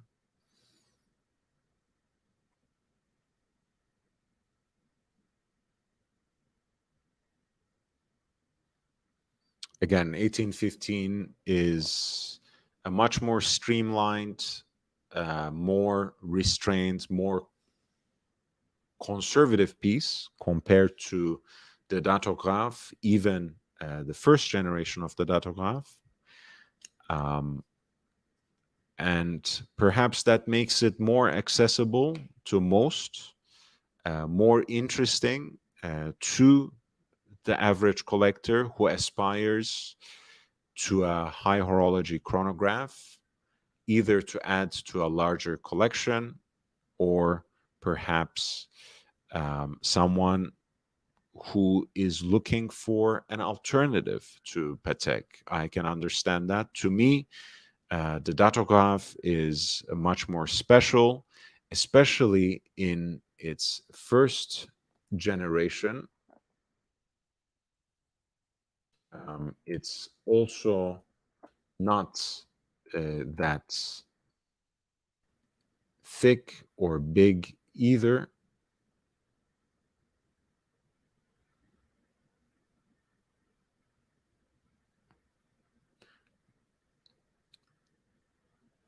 Because it also used to be 39 millimeters.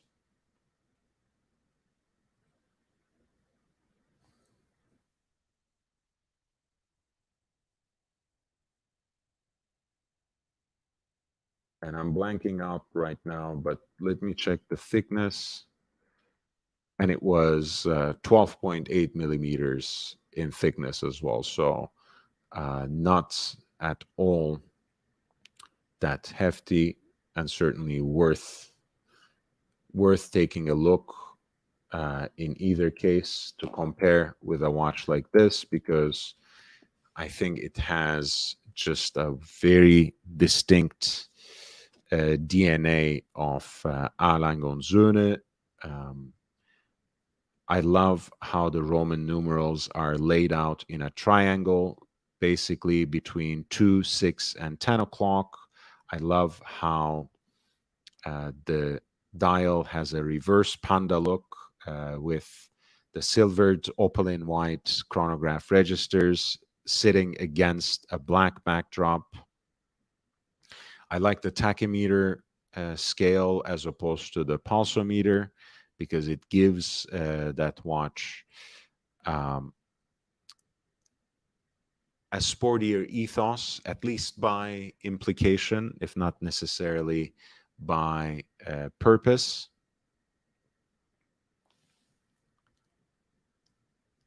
And of course, it has the oversized dates at 12 o'clock, which means it also has that iconic pusher at 10 o'clock, giving the watch a kind of bullhorn look as well, which is never a bad thing.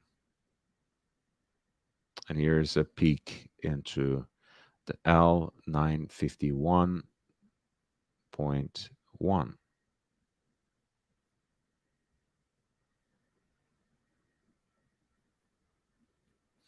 This piece, of course, comes in platinum with the black dial in that reverse panda configuration, and also in what people sometimes call the Dufour Orgraphe, because Philippe Dufour had a version of this with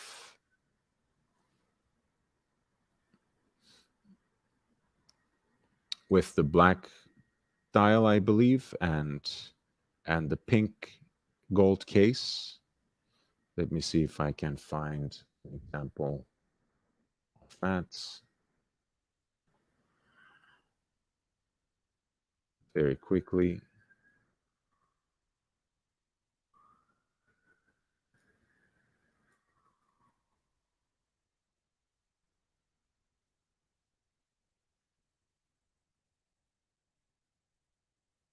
Or I don't know, maybe was his example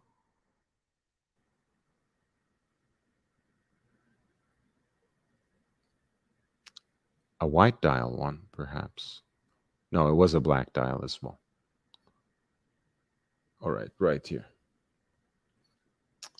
This is what the famous watchmaker Philippe Dufour wore for some years.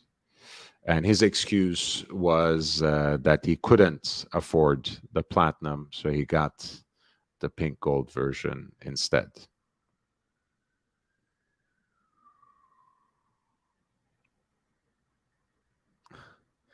Artilange und Söhne says, for the sophisticated fascist. Oh, come on. Let's not get carried away.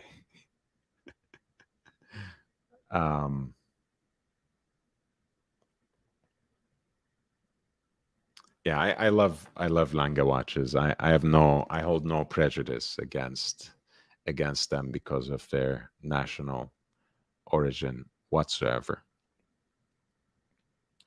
But yes, between the 1815 and the Datograph, I would try to go for the first version, sans the power reserve indicator, and thus with more manageable case dimensions, 39 millimeter in diameter, and I believe again 12.8, I think, in thickness.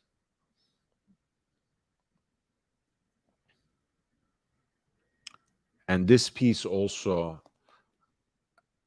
more rarely comes in the pink gold and opaline white dial combination, which I think is a good way to find a happy medium between the two styles that we were just discussing, kind of the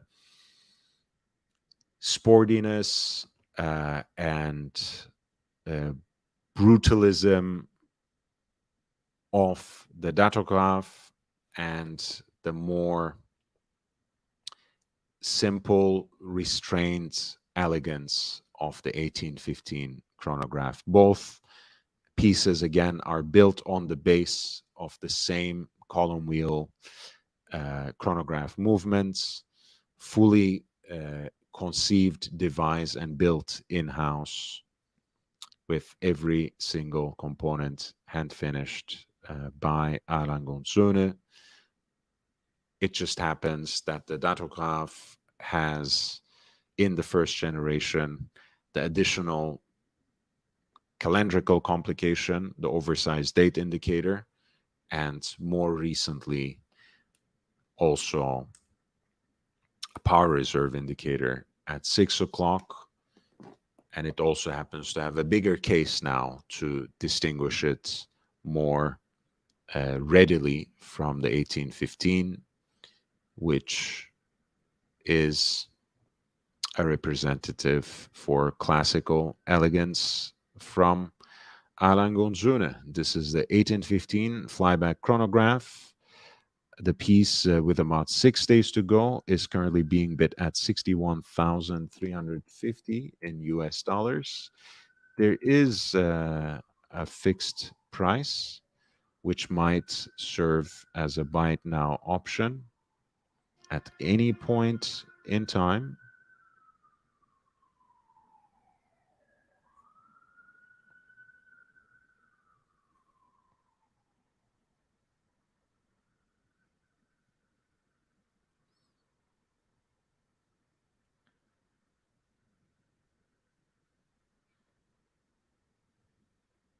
And that is almost six figures. It is 96,550 in US dollars. Gone Dog, nice to see you. Good morning. And thank you for reminding everyone to upvote. Thank you so much.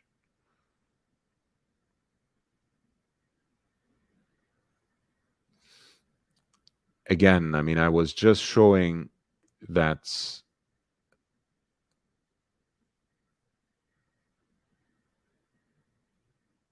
pink gold version of the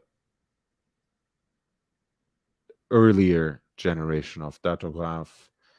That is something, I mean, it's not cheap, but look, the buy it now price for that, the white gold 1815 chronograph was 96,000. This is under 70.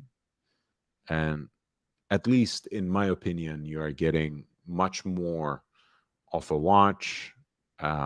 If you like a little bit of that touch of classical elegance, I think this opaline white dial is a great idea, but you are getting all the muscular elements of the datograph, which at the end of the day is the point of origin for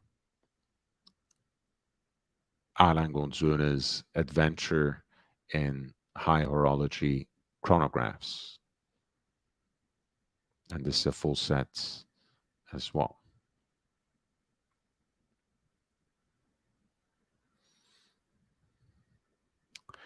We are still in Glashütte.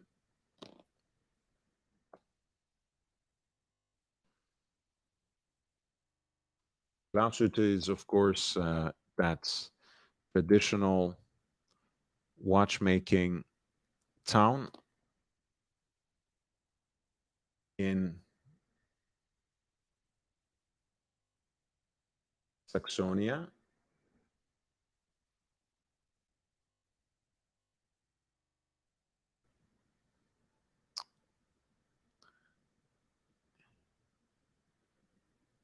Not too far from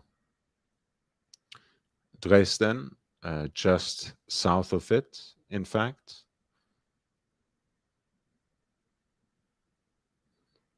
You're looking at Glashütte Original, which nowadays is owned by the Swatch Group. Their Senator Ewiger Kalender, so another perpetual calendar. This is from 2002. So from the early days of the Swatch ownership, if I'm not mistaken, because I believe Swatch Group bought Glashütte Original around 2001, if I'm not mistaken. This is a piece that is in platinum with a guilloche decorated dial with that pinstripe pattern for the center of the dial, a kind of coin-edged design as a frame. The hour track is grain brushed, silvered with applied baton markers for the hours. There's a panorama date, their version of the oversized date at 4 o'clock. At 8 o'clock, or between 7 and 8 o'clock, there's an opening for the moon phase indicator. Between 9 and 10, there's an opening for the day of the week, and between 2 and 3, one for the month. And there is a porthole-like opening under the plaque that carries the signature of the brand at 12 o'clock for the leap year indicator, which, of course, is the leap year when it is red. The hands are in the Dauphine shape, and they're complemented by sweep center seconds. This is a platinum piece, 39.5 millimeter in case diameter.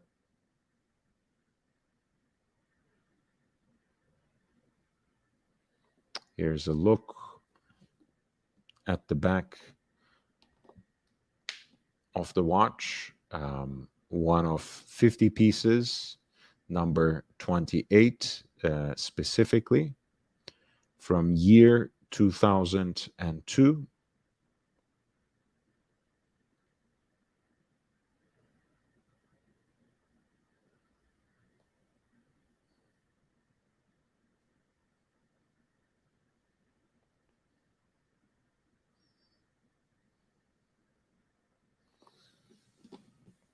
The rotor has a supplemental weight in 21 karat gold,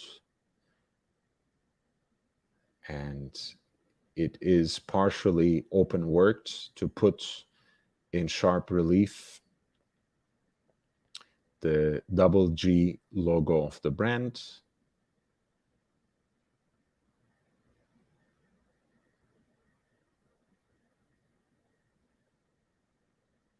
Here's a better look.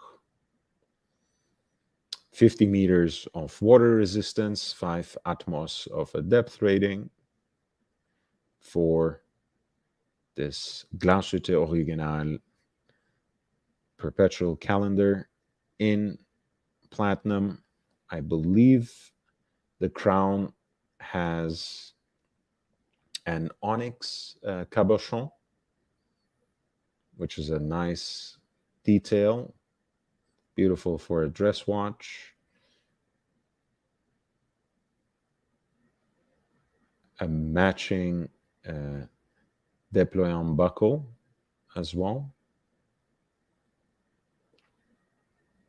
And the watch is presented here with its original box and papers.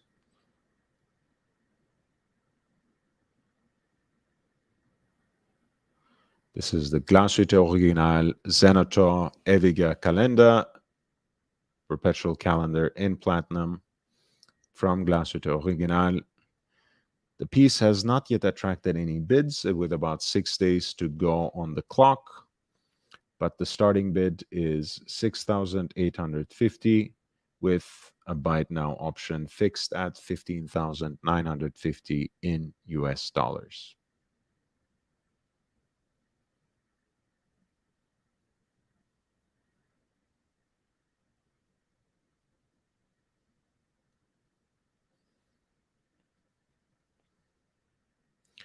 We have about 4 more pieces, 2 from Vacheron Constantin, 1 from Patek, and another from Breguet, which is an early version of the Marine.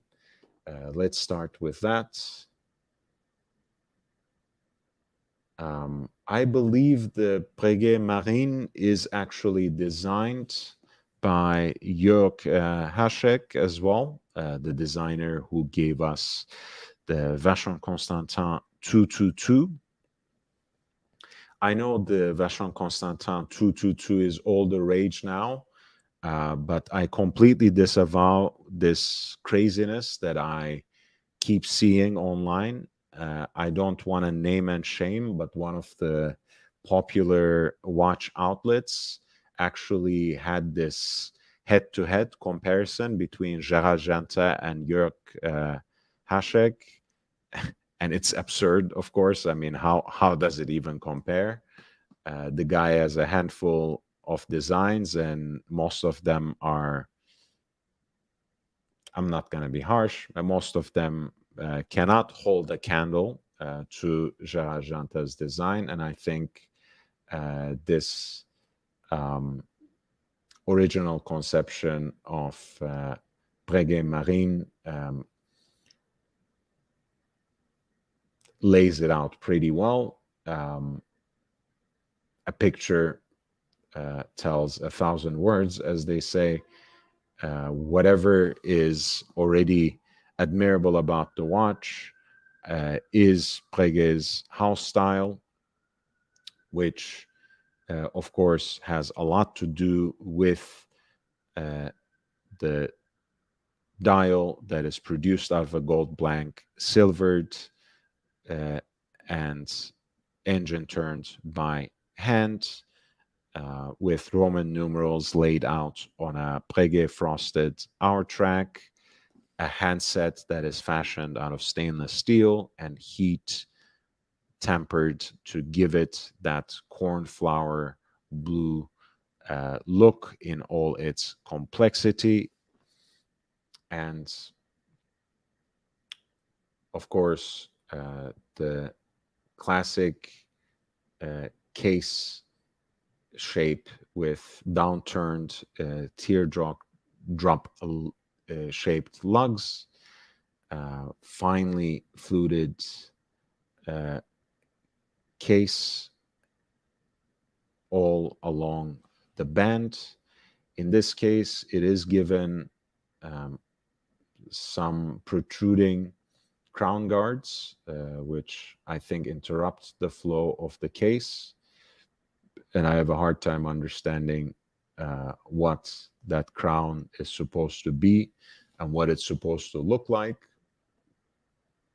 But this is, I believe, the first generation of the Breguet Marine, which, of course, harkens back to the time where none other than Abraham Louis Breguet was the official horologist for the French Royal Navy.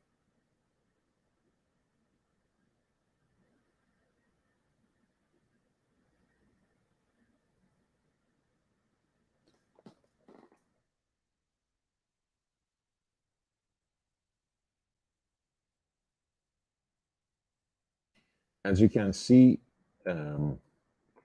much like the reintroduction of the Type 20, the introduction of the Marine Collection 2 precedes the Swatch Group capture of the brand by quite a few years. In this case, a whole decade, since the collection was introduced in 1990, 1994 in Type 20's case. So this is one of those models, one of those watches that were integrated into Breguet's line during the Investcorp ownership, the Bahraini investment company that rescued the brands from bankruptcy and made it profitable again before they ended up selling it to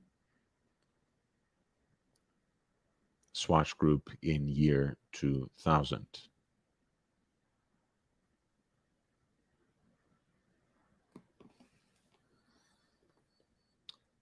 This is the Breguet Marine in yellow gold, 35.5 millimeters in thickness.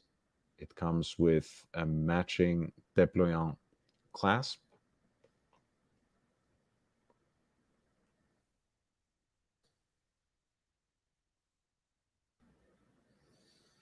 $3,400 BA is the reference number.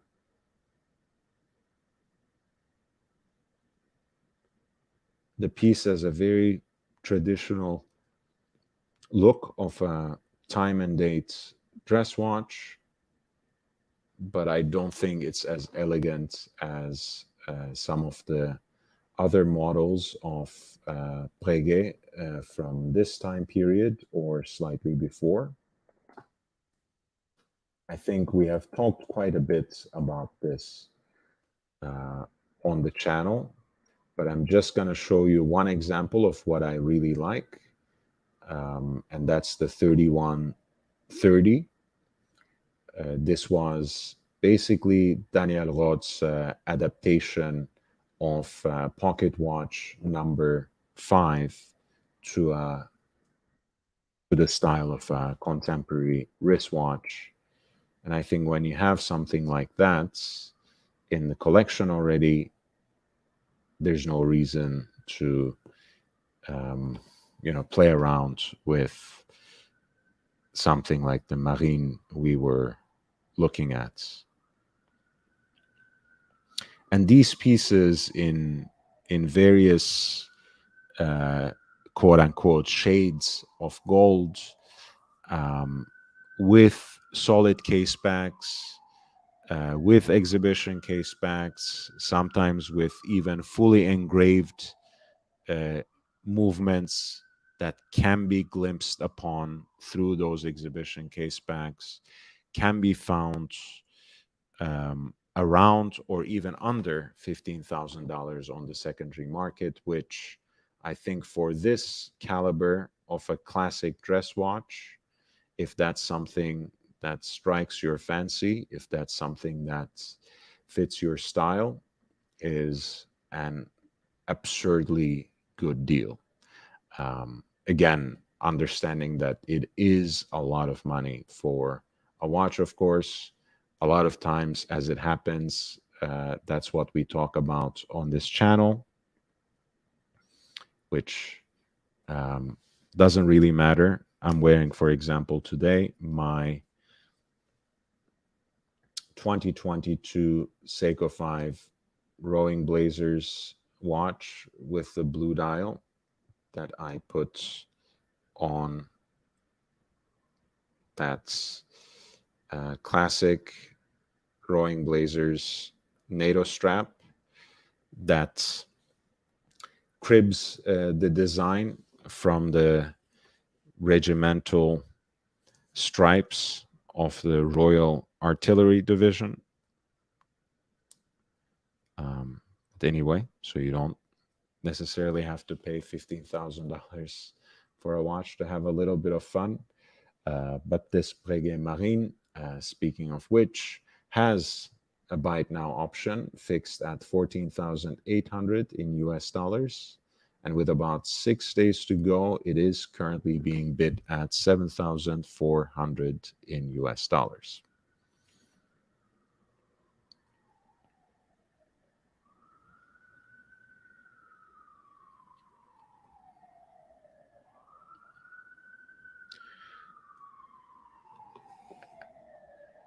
There's also a beautiful Ellipse d'Or, the Golden Ellipse by Patek.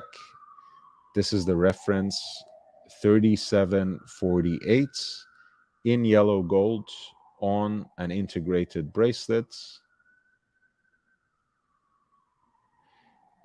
Beautiful piece. One drawback for it could be, depending again on your taste, the dimensions of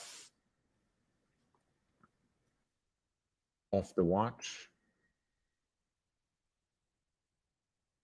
I think the current offering that Patek has for the Golden Ellipse or Ellipse d'Or in 5738 is very, very large,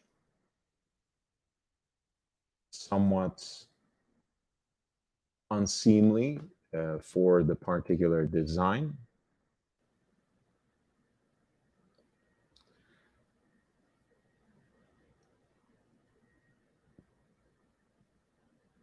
The 3748, again, if you ask me, has slightly smaller dimensions, which are 27 by 32. 3738, reference 3738 for the Patek Golden Ellipse, for me hits the sweet spot, and that's right around 31.1 by 35.6 millimeters in diameter. One of the most precious, one of the most beautiful things about these golden ellipses is their dials. So these pieces are called ellipse d'or, golden ellipse, not only because they were made from gold, because over the years, Patek, of course, used other materials to make ellipses, but also simply because they were made according to that golden ratio, which sometimes we trace all the way back to ancient Greece. They also have these dials that are produced out of full gold blanks and blued through a specific process, which gives this very lively dimensionality to the face of any golden ellipse watch. This particular example was once retailed and thus signed at 6 o'clock by the Zurich-based famous watch dealer, Bayer, the oldest watch shop in the entire world, as it happens. And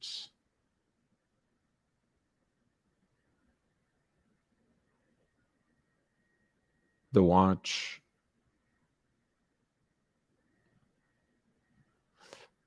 as it's presented here is currently being bid at $6,850 in US dollars. There is also a buy it now option that is fixed at $13,650 in US dollars as well.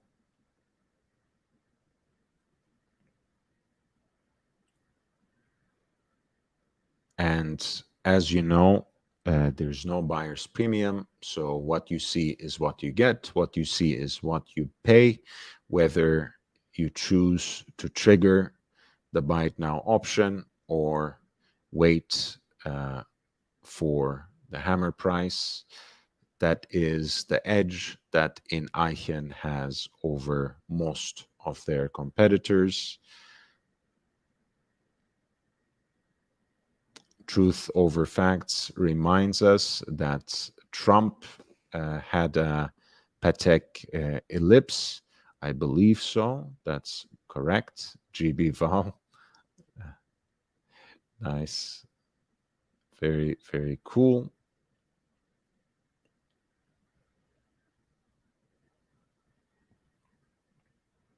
That was the ellipse. And finally, we have two pieces by Vacheron Constantin. One is the first generation of the overseas in gold with the blue sunburst dial.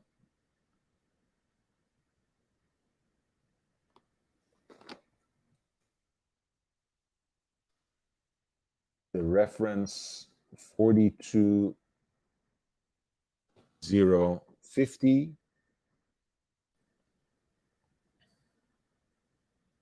on the integrated bracelet.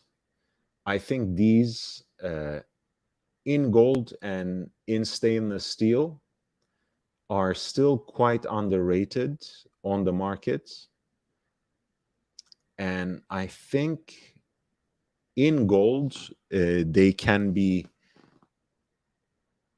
a great alternative to the current reiteration, the current re-edition of the 222, since this first generation of the Overseas, both in terms of its design ethos and in terms of its wearability, is actually much more similar to the 222 than this generation of the Overseas, and even the second generation of the Overseas. The case is right around 37 millimeters. I think the bracelet design, even though it's quite distinct, has a more similar feel to the bracelet of the 222, of the vintage 222, compared to the Maltese Cross half-link bracelets of the more recent generations of the Overseas. And I think ultimately,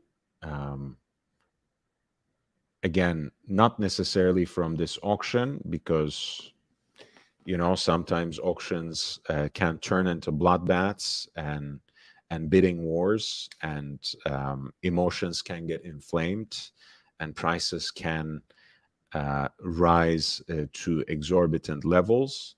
But again, in the yellow gold version, the reference 42050, 42050 can be a great alternative to the 222 in gold, whether you are somehow pining for the most recent version or hunting for a vintage version.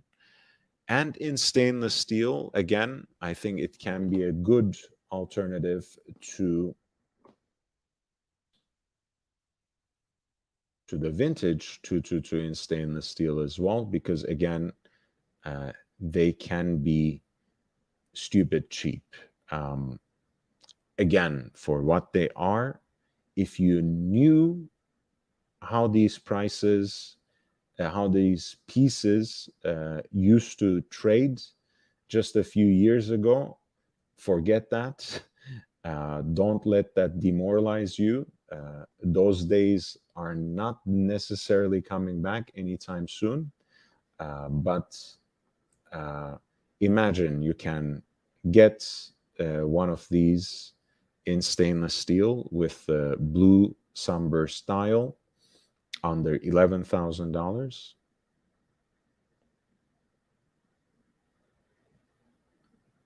Which is a very beautiful watch. I actually like how much more delicate it is and how elegant it is in this initial iteration. More rarely, you can find them with these salmon dials, which can carry a little bit of a premium. Not sure if it's necessarily worth it, but here is an example of that. As you can see, it's about 7,000 more expensive, and considering the price points, that amounts to about 75%, or rather really like 60%, honestly, because that was almost 11,000 and this is right around 17,500. But at that price point, you can already go for the gold, which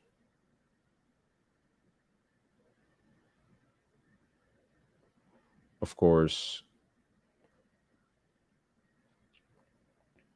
is quite tempting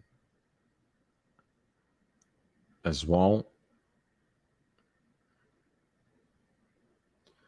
This is a black dial version, which is listed for around $21,000.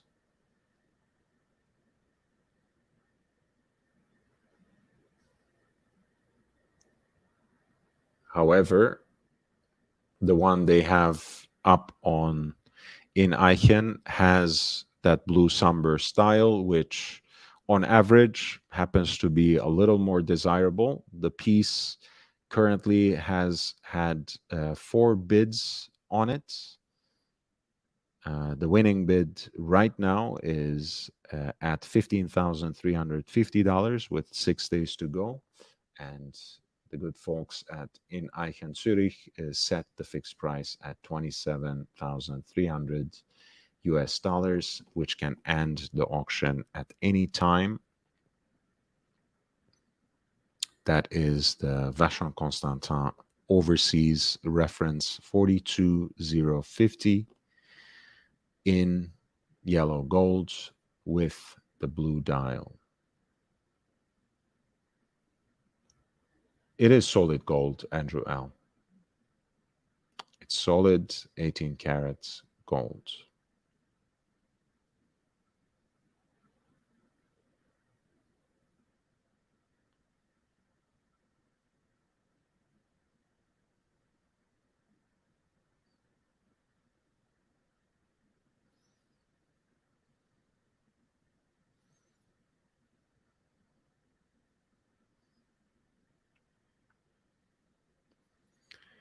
Last but not least, we are going to look at another Vacheron Constantin, this time from the Patrimony series, a perpetual calendar. Of course, the Langematic perpetual calendar that we were just looking at had a very unique design, had a very distinct look that is very much proprietary to Lange.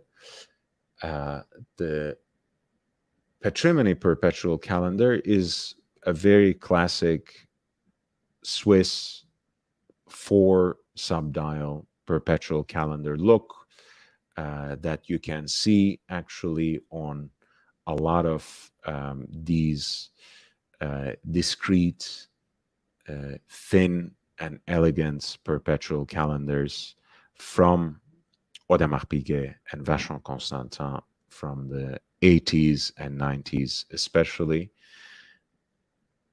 The piece has the 3 calendrical registers complemented by the aperture for the moon phase indicator at 6 o'clock.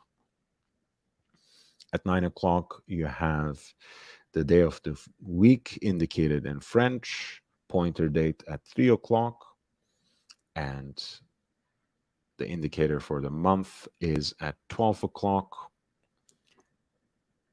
And that surrounds also the indicator for the leap year. A very nice beaded track for the minutes.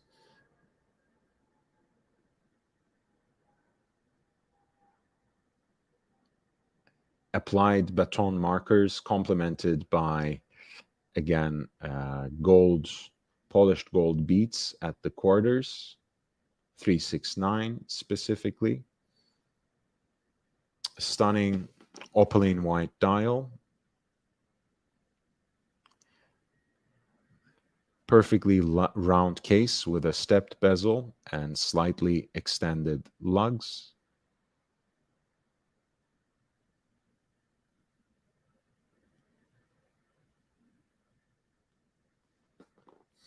In yellow gold, the dimensions are classical and restraint for this watch that is right around year 1990, 36 millimeters.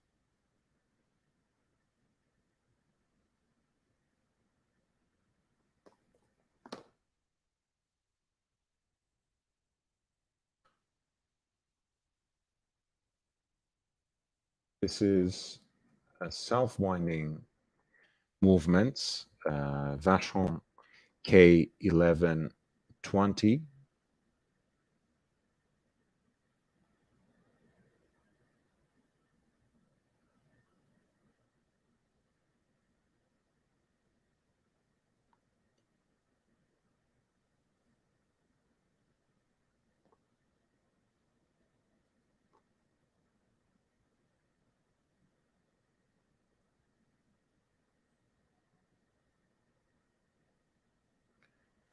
which beats at a frequency of 2.75 hertz and has, I think, around 40 hours of power reserve.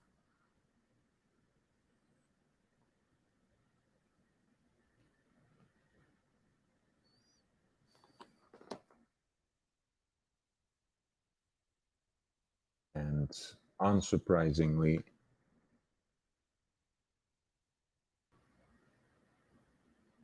this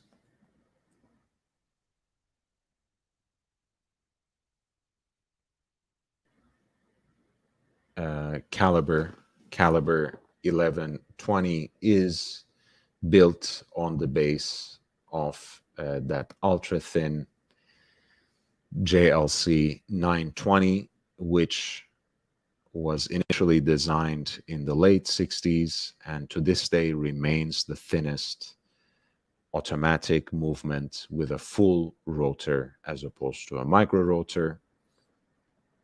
The JLC 920, of course, was there for the first generation of the Audemars Piguet Royal Oak. It was the beating heart of the Nautilus. It was, again, the beating heart of the Vacheron Constantin 222 when it was first introduced. And in fact, it remained the movement for the Royal Oak Jumbo up until its 50th anniversary, up until 2022, when it was replaced by 7121 AP's in-house movement that replaced their version of the JLC 920, which is called Caliber 2121 in the Royal Oak Jumbo.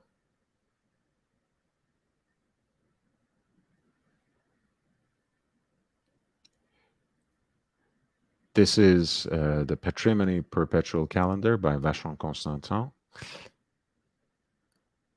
Quite well preserved in terms of its condition,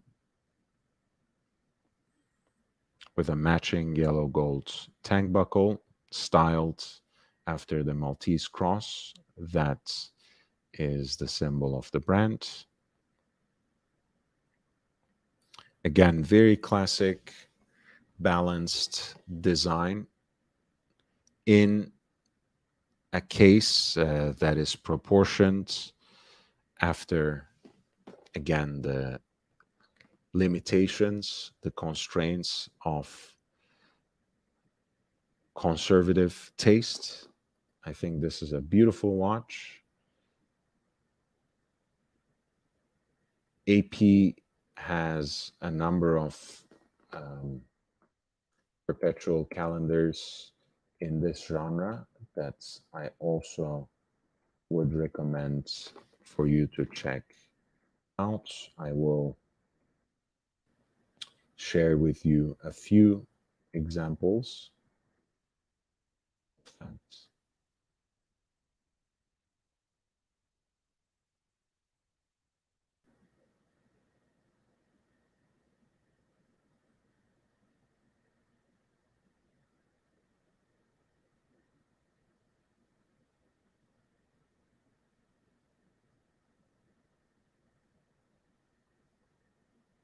For example, here is an early iteration of AP's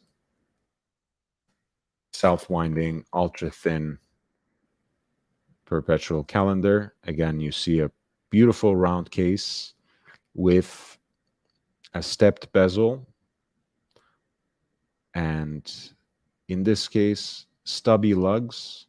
I like this design a little bit better, even though there are elements of the Vacheron Constantin that are a little more elegant for me. This piece is an English calendar. It lacks the leap year indicator, which actually gives the dial an even more balanced look. I really love the fact that you have gold hands for the hour and minutes, and heat blued stainless steel hands for the calendrical indications. That's a nice little nuance. And if the gold hands coordinate beautifully with all the dial fixtures, as well as, of course, the yellow gold case, the heat blued hands for the calendrical complications, of course, play very nicely along the backdrop of the night sky for the moon phase indicator. This is the AP5548 from the 80s. You see how thin the case is, how slender is its profile. Beautiful perpetual calendar piece with a matching pin buckle in yellow gold. Closed case back. Here's a closer detail of the dial.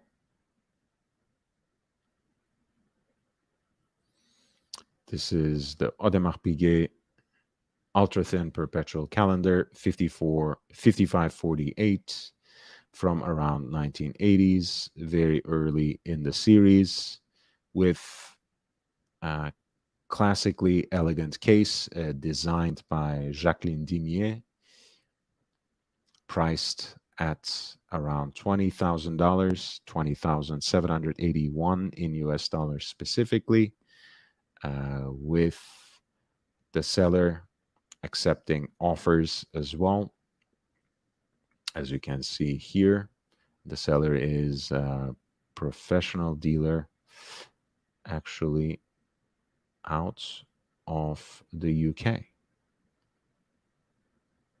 Interesting piece, but we are back to in Eichen, where they were offering a similar piece from the 90s by Vacheron Constantin. Again, very much an expression of classical taste, very conservative, thin, discreet, balanced in terms of the dial design. This is the Patrimony Perpetual Calendar, currently being bid at $17,050 US dollars, with about 6 days to go, with the buy it now option fixed at 28,400 in US dollars. Again, there's no buyer's premium. Like most of the watches listed by in Eichen Zurich. And that applies, that absence of the buyer's premium applies whether you take advantage of that buy it now option or if you put in a bid later on and settle for the hammer price.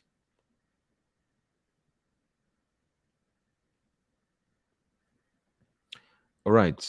Thank you again for being with me. Please hit the like button. If you have any last minute questions, I'll take them. I will actually just quickly go grab a drink of water while you perhaps look at this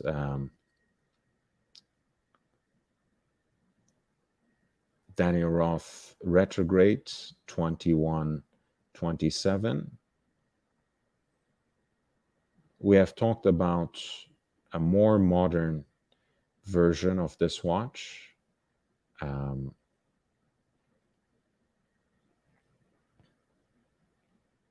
With a stainless steel case, as you remember. This is a yellow gold earlier edition with a two-tone silver dial, again in the Breguet style, produced out of a gold blank and engine turned by hand, heat blued hands,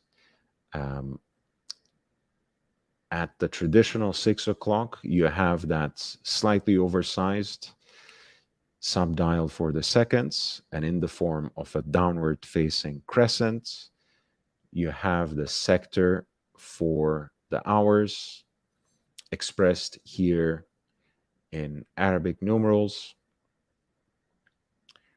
The hour hand never crosses into the second subdial since it is retrograde hour hand, which snaps back every time it's 6 o'clock from one end of that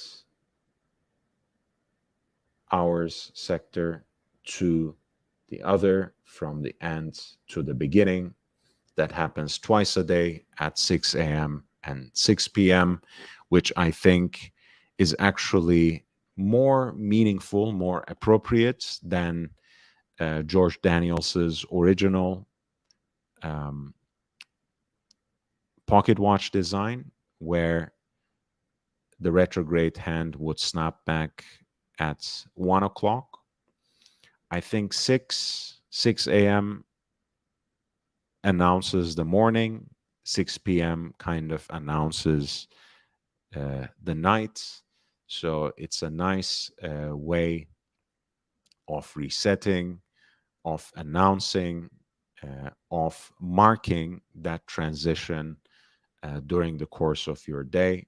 I've always found this to be a very interesting design, a very inspiring complication. Thank you, JB. Speaking of JLC complications, JB is, of course, a member and has just contributed $9.99 as a super chat. I appreciate you. The Master Grande Tradition Caliber 946 is a marvel. Do you agree? Let's bring that up while I grab my water.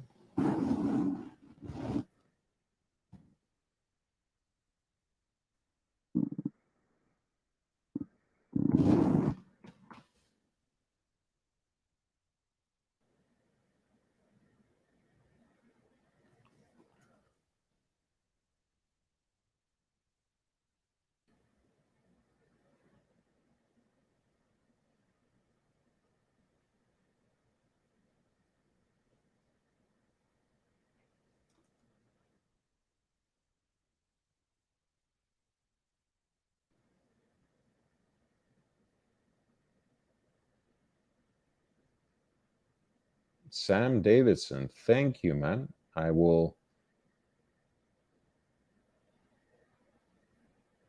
really appreciate you, Sam Davidson. £5 sterling. Thanks for your work. I get tired of the drama on other channels, although I still appreciate their work. I just love watches. I share the sentiment. I like watching some of the other channels, especially JJ's Watch Hangouts. But I try to shelter myself from drama of every sort. So I appreciate the super chat and the sentiment that guides it. JB, I will respond to you momentarily. I really need to grab some water.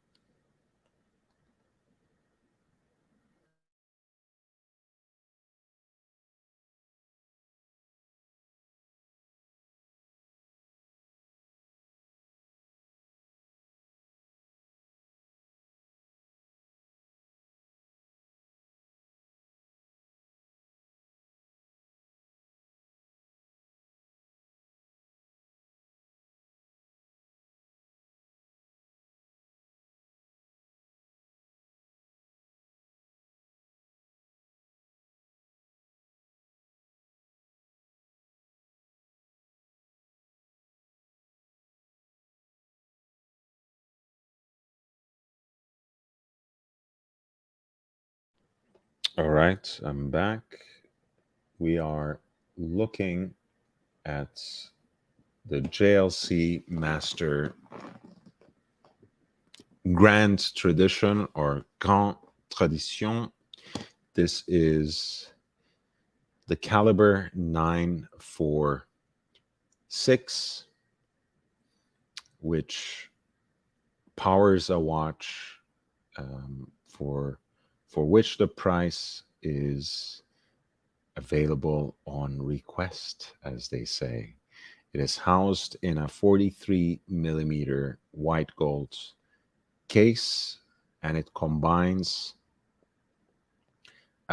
tourbillon with a so-called celestial or astronomical complication.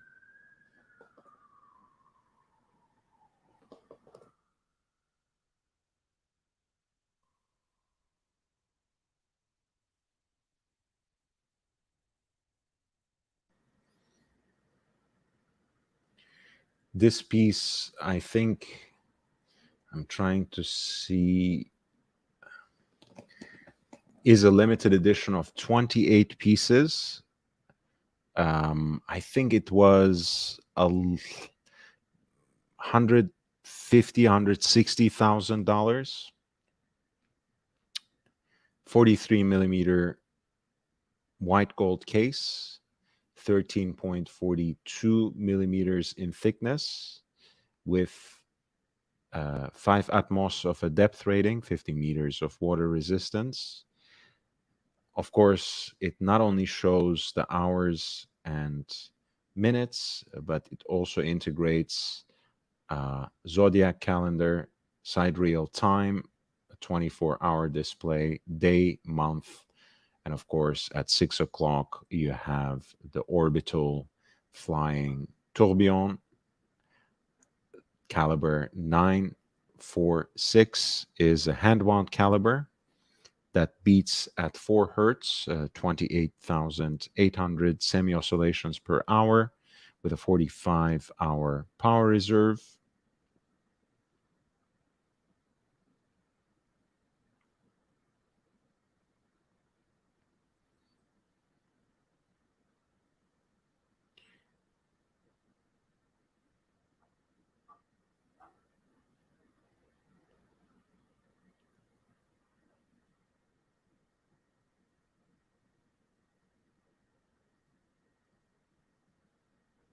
The caliber itself, by the way, I mean, of course, the zodiac calendar looks great, and that orbital flying tourbillon, which means that it turns around itself without being set with a bridge, which might impede the view as well. So quite an aesthetic object there. But beyond that, I think the movement itself looks quite amazing too. It's very nicely decorated, as you can see.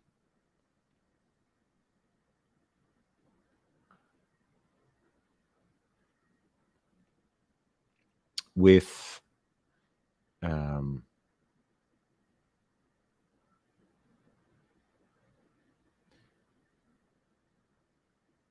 the mainspring, with the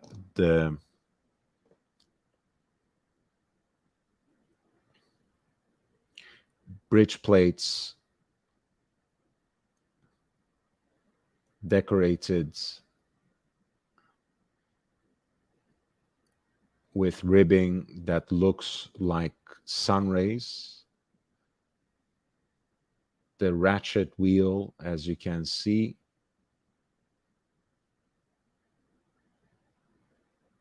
is itself cut in a way that its spokes form the brand logo, as you can see, JL. Of course, the rubies sit in countersinks with that are beautifully mirror polished. The screws are heat blued.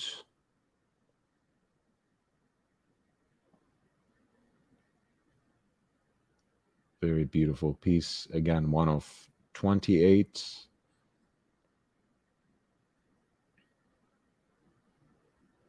Around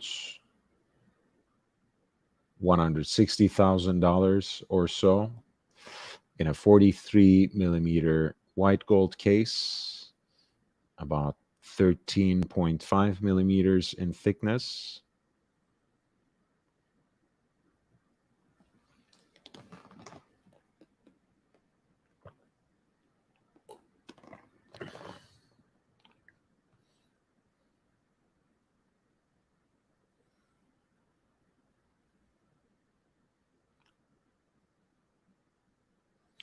By the way, the bridge plates of the movements are actually made in German silver, so that's why they have that yellowish hue, even in this image that looks very much like a computer rendering.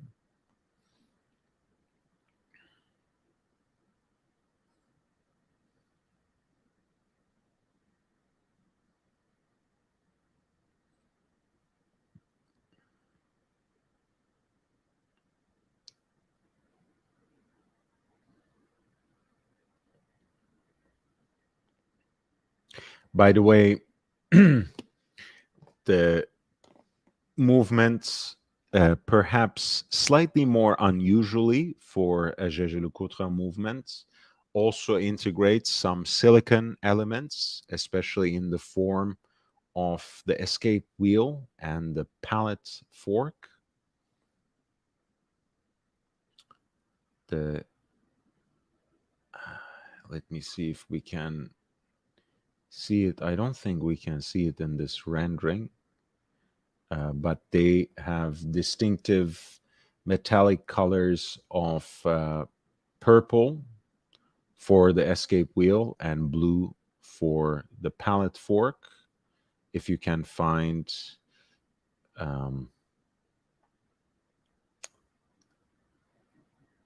you know, live pictures, so to speak of the movement.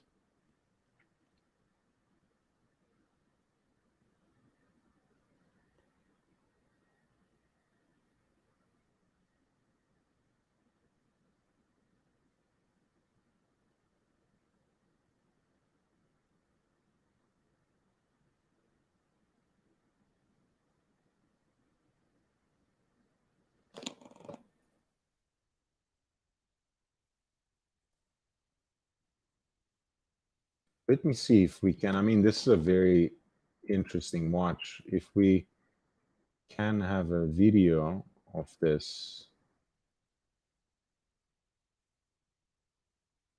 and find a video of this online. Okay, great. Jaeger-LeCoultre has its own video, so it's much better. Let's see, because it sometimes it's painful to try to explain some of these things in words, because when you say an orbital flying tourbillon, God knows what it means, but when you see it in action, it's so much more clear.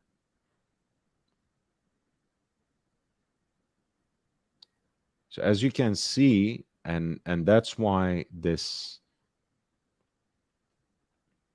piece is so power hungry, you have that flying tourbillon, which is not set with a bridge to begin with, which then travels around the entire dial on that moving disc.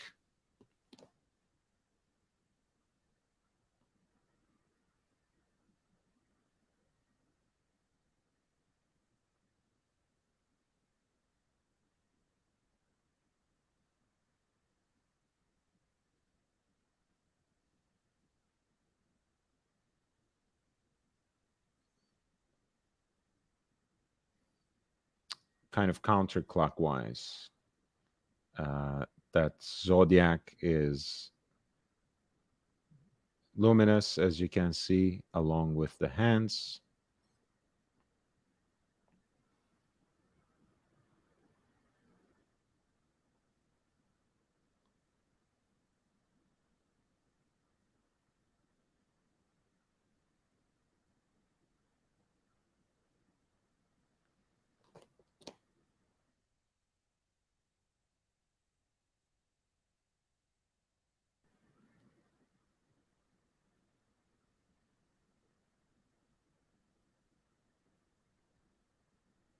I should have said star chart, I guess, not the zodiac, but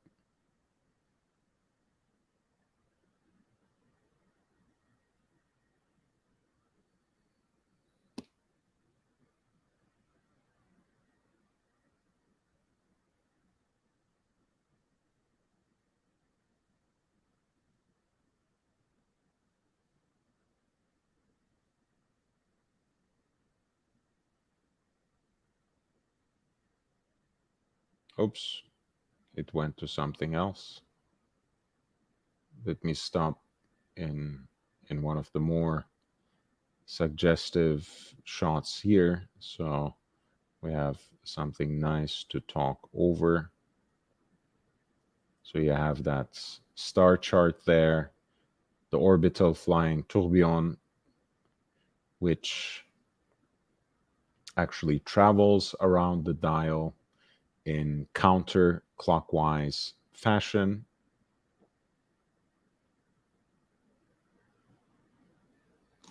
The dial includes a star chart, an annual calendar indicator,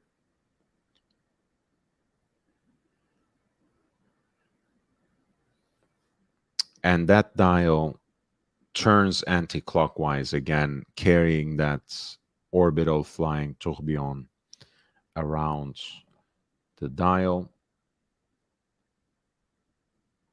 And that rotation, that revolution is completed in a little less than 24 hours every day.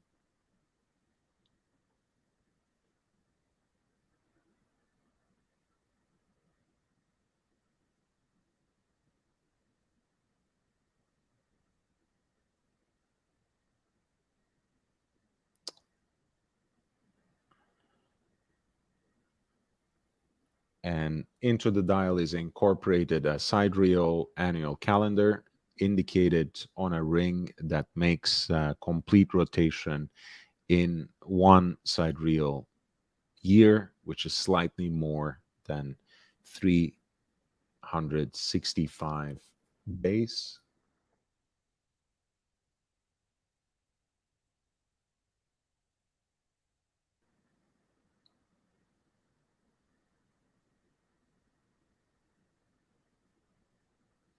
And just to specify, that is exactly the time that Earth takes to orbit the sun, right? Of course, with our calendrical system, we round out and simplify these things a little bit.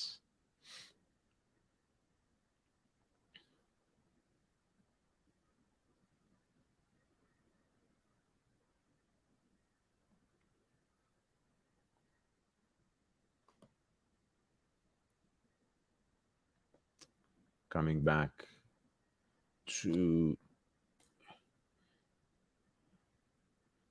JLC's own presentation again, this is the part of the dial that travels counterclockwise, carrying around the tourbillon, also indicating thus the length of the day in terms of how the Earth completes that one revolution around itself, and also again along this outer ring, it also indicates the year in the same sense. A sidereal year. I hope that pronunciation is all right, because I don't actually know how to pronounce that word. And that disk completes its rotation every time that the Earth orbits around the sun, which is slightly longer than 365 days.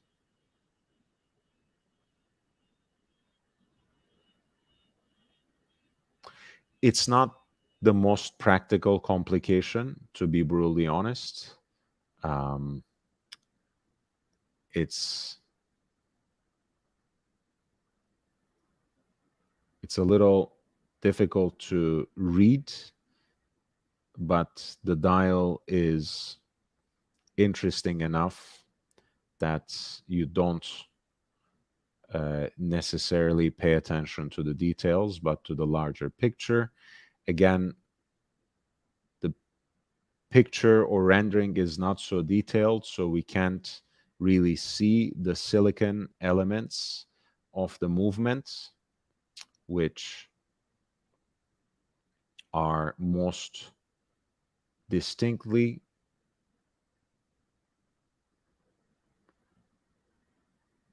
the silicon escape wheel in purple and the pallet fork in blue.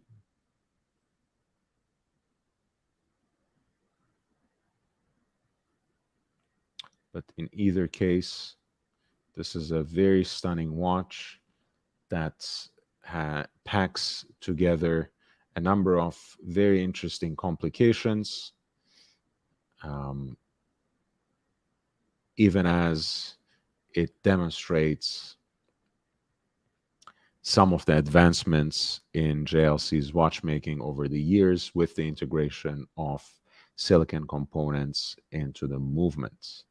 Chili Badger says, drama channels, it's just a giant cat fight, best to avoid. It's like watching a B soap opera. Nice to see some watches. I'm glad you appreciated Chili Badger. I am actually coming to the end of my show tonight. I hope you guys appreciated it. I have a very long day ahead tomorrow, so I need to get a little bit of a rest and give my eyes a rest as well, once again. Thank you so much for your company. Thank you so much for your questions and contributions.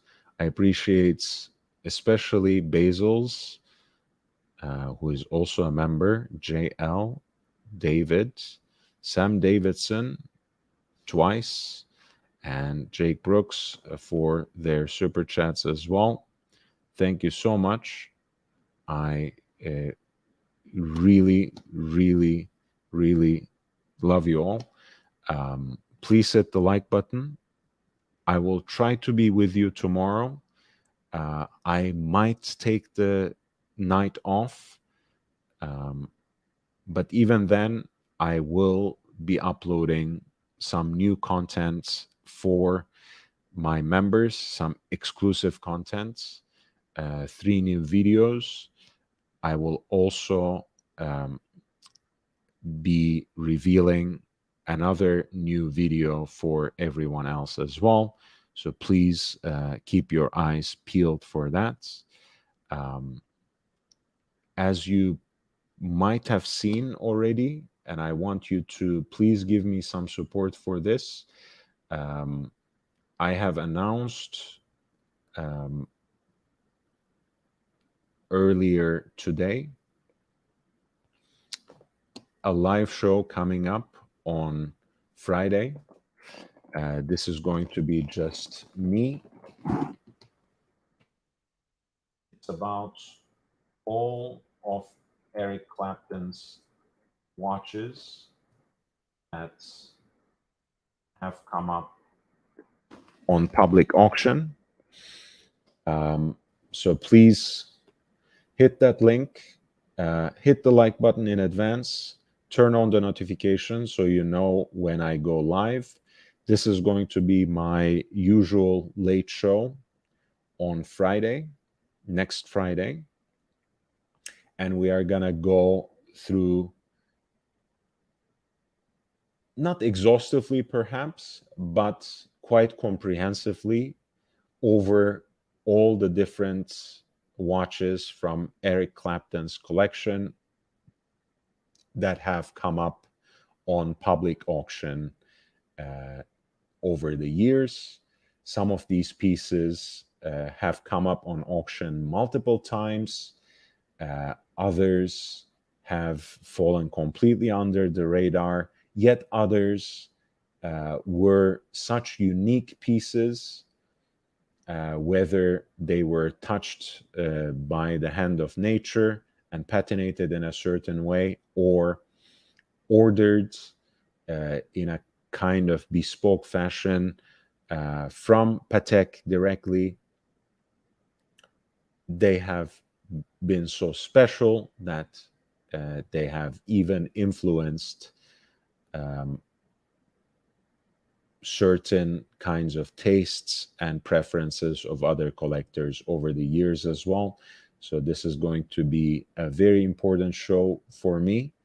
I want to recognize in advance that it was organized at the urging of I Love Maldives, who has been a great supporter of this channel.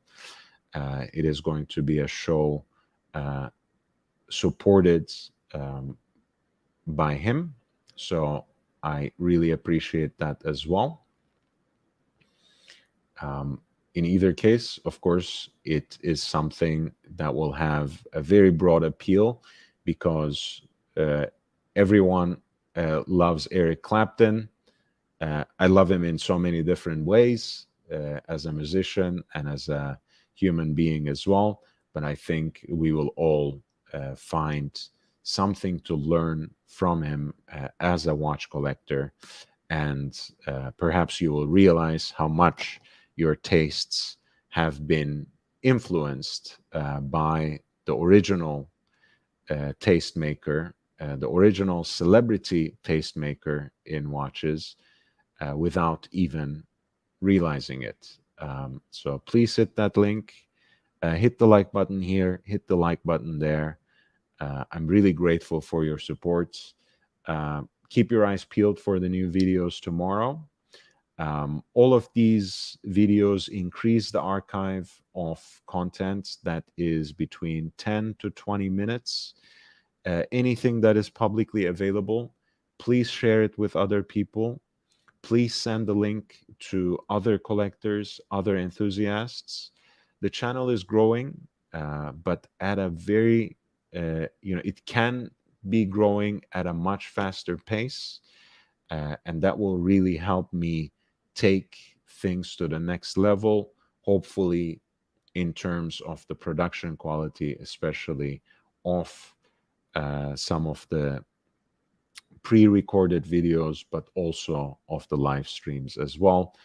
And hopefully we will have all our ducks in order for next Sunday, a week from now, and we will actually have this live show from Steel Buffalo Motors.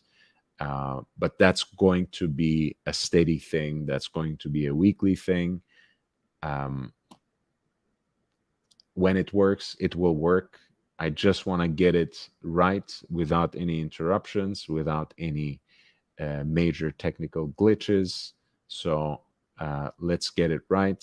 And that's something to look forward to toward the weekend as well.